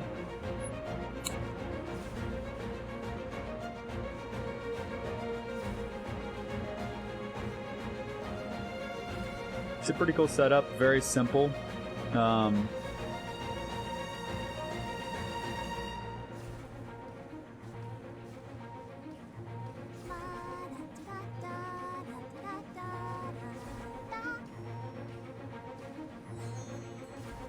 It seems so straightforward, the build on this level specifically, because you can't use, I mean, you can use fire and electric, but they just, why would you if you don't get sticks for fire or electric? You know, they're not going to do more damage, they're going to do base damage.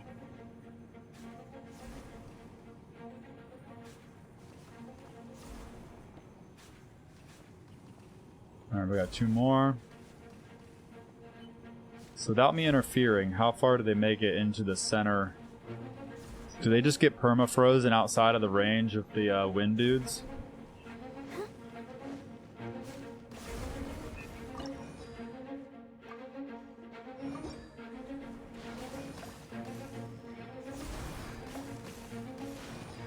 It helps a little bit. He does a lot of damage.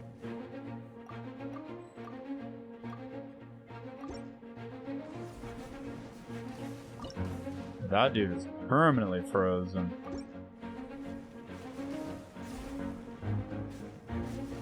And I'm trying to always use 12 towers or less because those are the challenges, and I believe I don't know which ones that's required on, so I'm just gonna do it on all of them if I can. 2 towers shouldn't make the difference in your gameplay anyway. Boom. Canicus Mastery Level 4.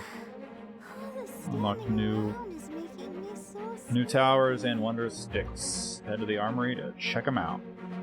So we got complete the stage, complete without losing more than 15, 10, or 5. Clear at least 2, 3, 4 stages. Gain at least 18,000 points in a single stage. I don't know how you would do that in 60 seconds. You would have had to have built near the portal, I guess.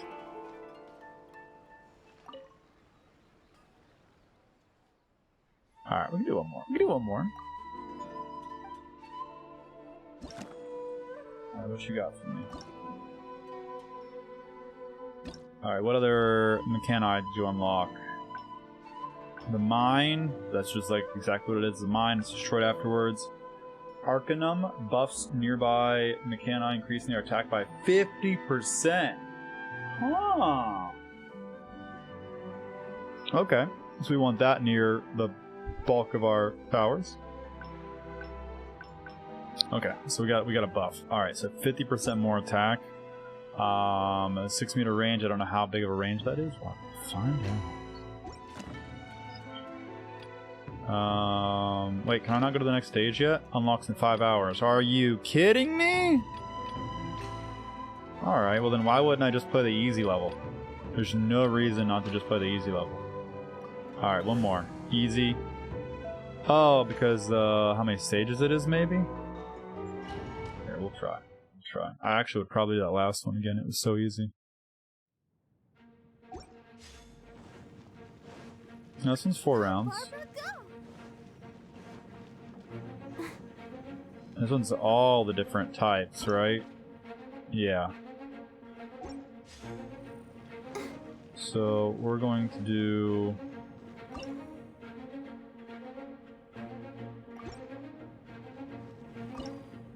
We're gonna just try to destroy these guys.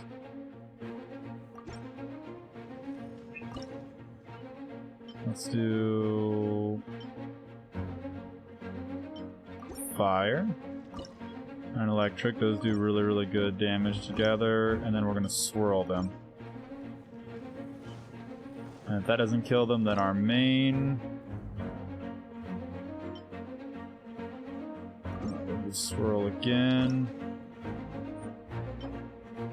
Water, ice. Wait. I think I need this one to be the water.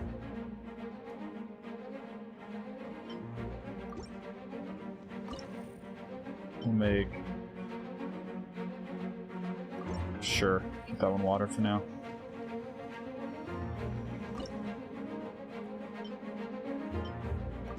So electric. For fire, this one electric.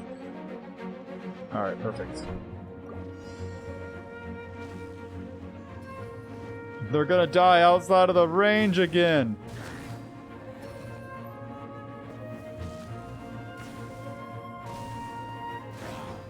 That's not what I wanted to happen. Actually, I'm gonna change this one to be an Arcanum. What's the range on you? You don't really tell me. That's not useful. Oh, okay. There we go. Okay, so it's the 4 immediately around it.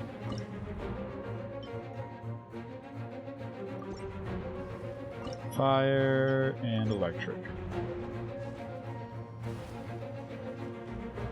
Nice.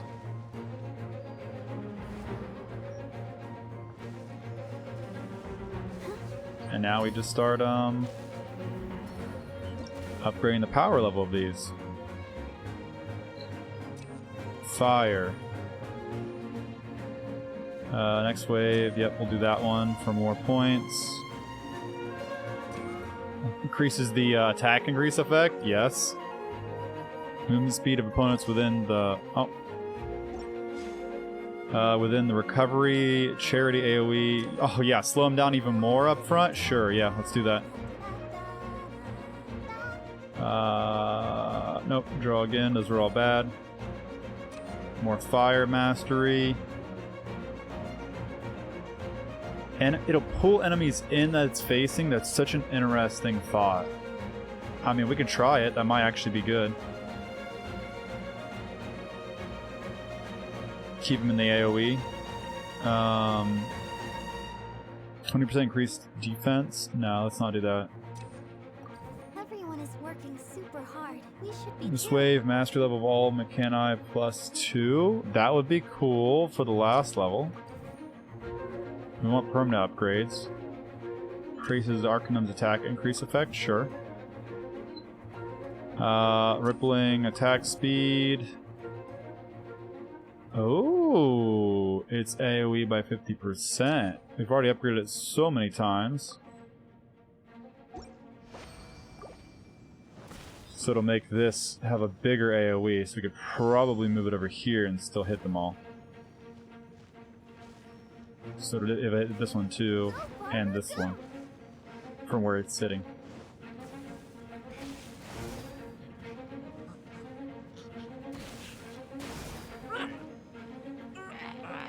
So it's pulling them in and just blowing them back.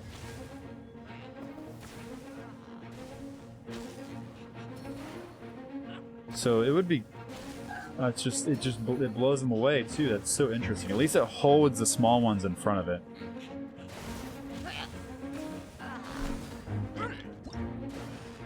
Alright, this is going well. We're actually gonna draw again. I don't need that. Fire detection range. Charity increased. Yes, please. Give me more charity.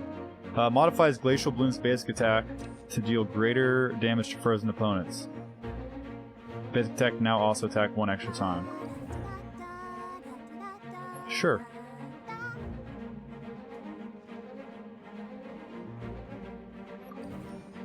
I'm just watching them get destroyed in the background. This is fun. It is interesting how long you have to spend in this menu, though. I feel like that is different. I don't know if that's good or bad. I mean, eventually it would get tiring watching this, so you can kind of just keep an eye on it. Swap back to it. Maybe with two people would go a lot quicker, too. What stage are we on? Stage 2? Yeah, give me more points.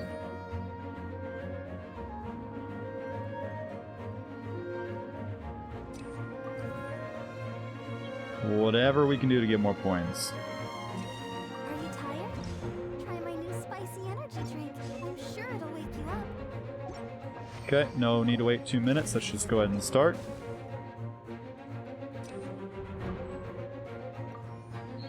Increases basic attack range and attack AoE for the water tower. That is very important because that's a pretty low range.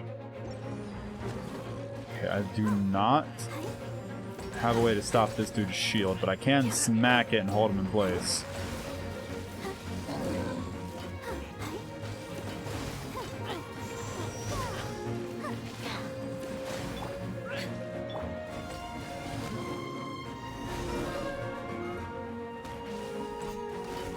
Can I literally stop him with my pillars?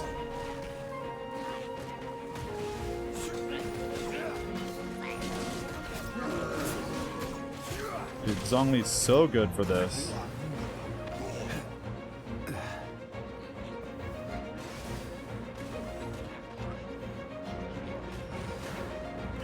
I mean, even if the shield guy gets by, he should be taken out by those guys. They should be doing extreme damage.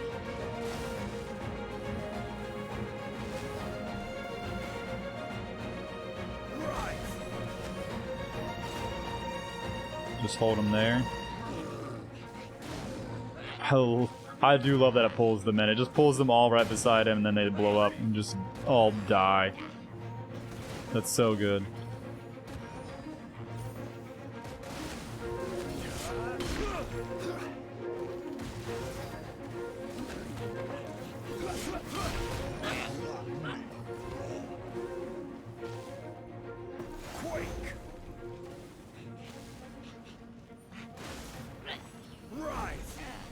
Whoops, too close.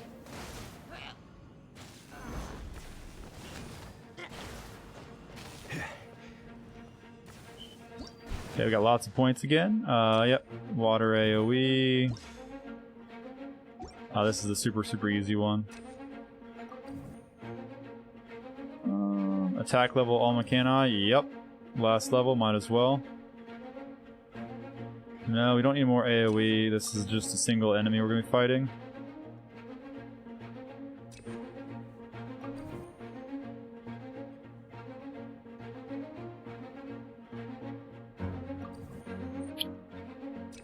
Sure. Every journey has its final day. Don't rush.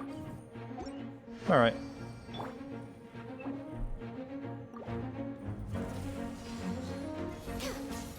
So we were able to pretty much fend off the entire game with just these 3 towers.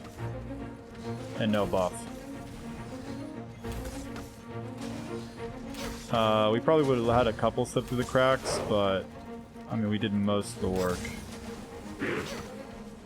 These guys just cleaned up maybe 1 or 2 enemies that got through. We're way behind schedule. Why does he get healed? It's so weird. Did it say he heals? Oh, has a powerful regenerative ability. When their HP falls below 50%, they will recover 50% of their HP after 10 seconds. So you gotta kind of like burn them down if you don't want them to heal. That's fine. We don't need to worry about that.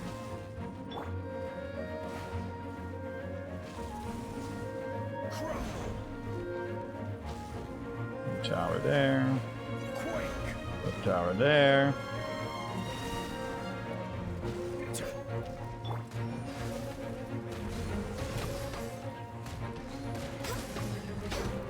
Okay, you can hold on. Hold on, you can wait.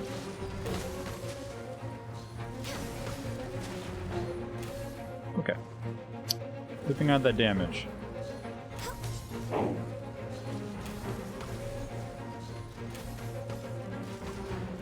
Okay. For some reason, I didn't knock him down. I tried. But I'm hitting him. Thank you. Thank you. I must have missed. Sit right there. Just take the damage from literally my 2 turrets that actually do damage.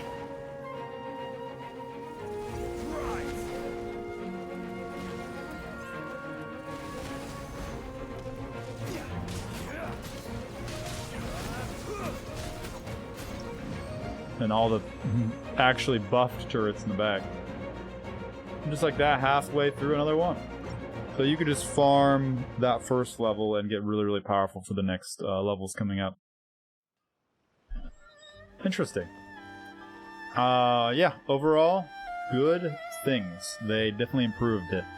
No new maps yet, which is interesting on how easy it would be to make new maps, so why not make new maps? And sad that it's not going to be permanent again. They really need to start looking into adding more permanent content and less event content. But obviously they don't really care because what they're doing is working right now.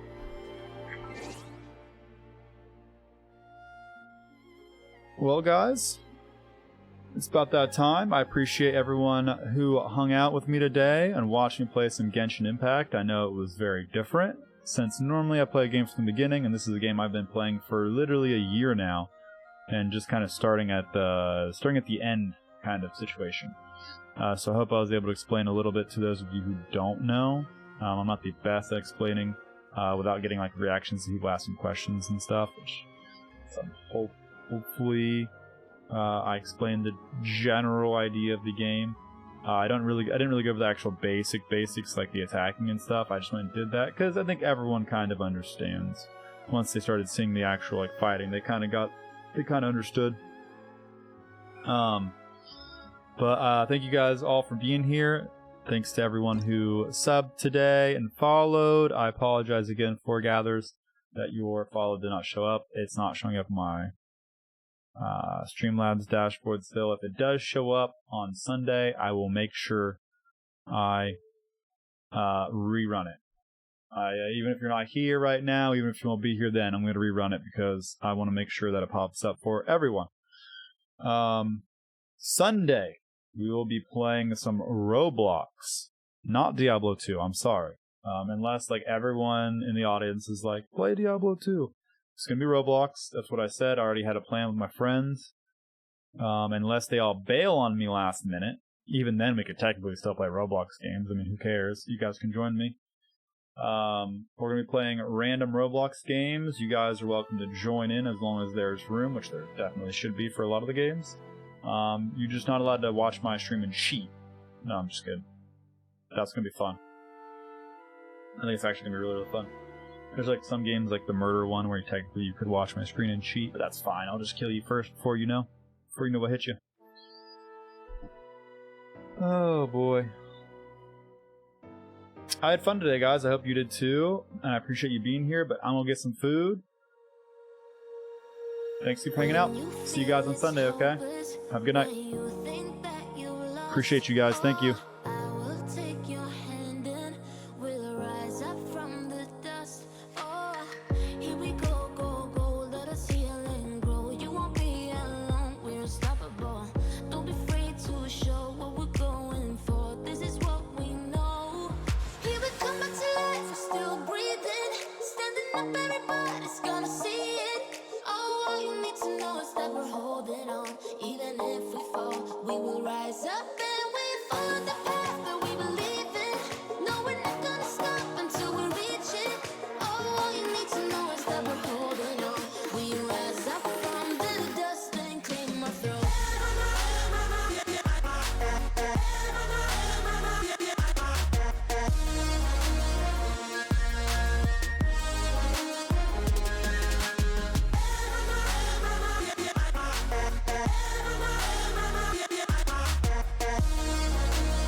Hey, thanks again, guys, and have a great night. See you next time.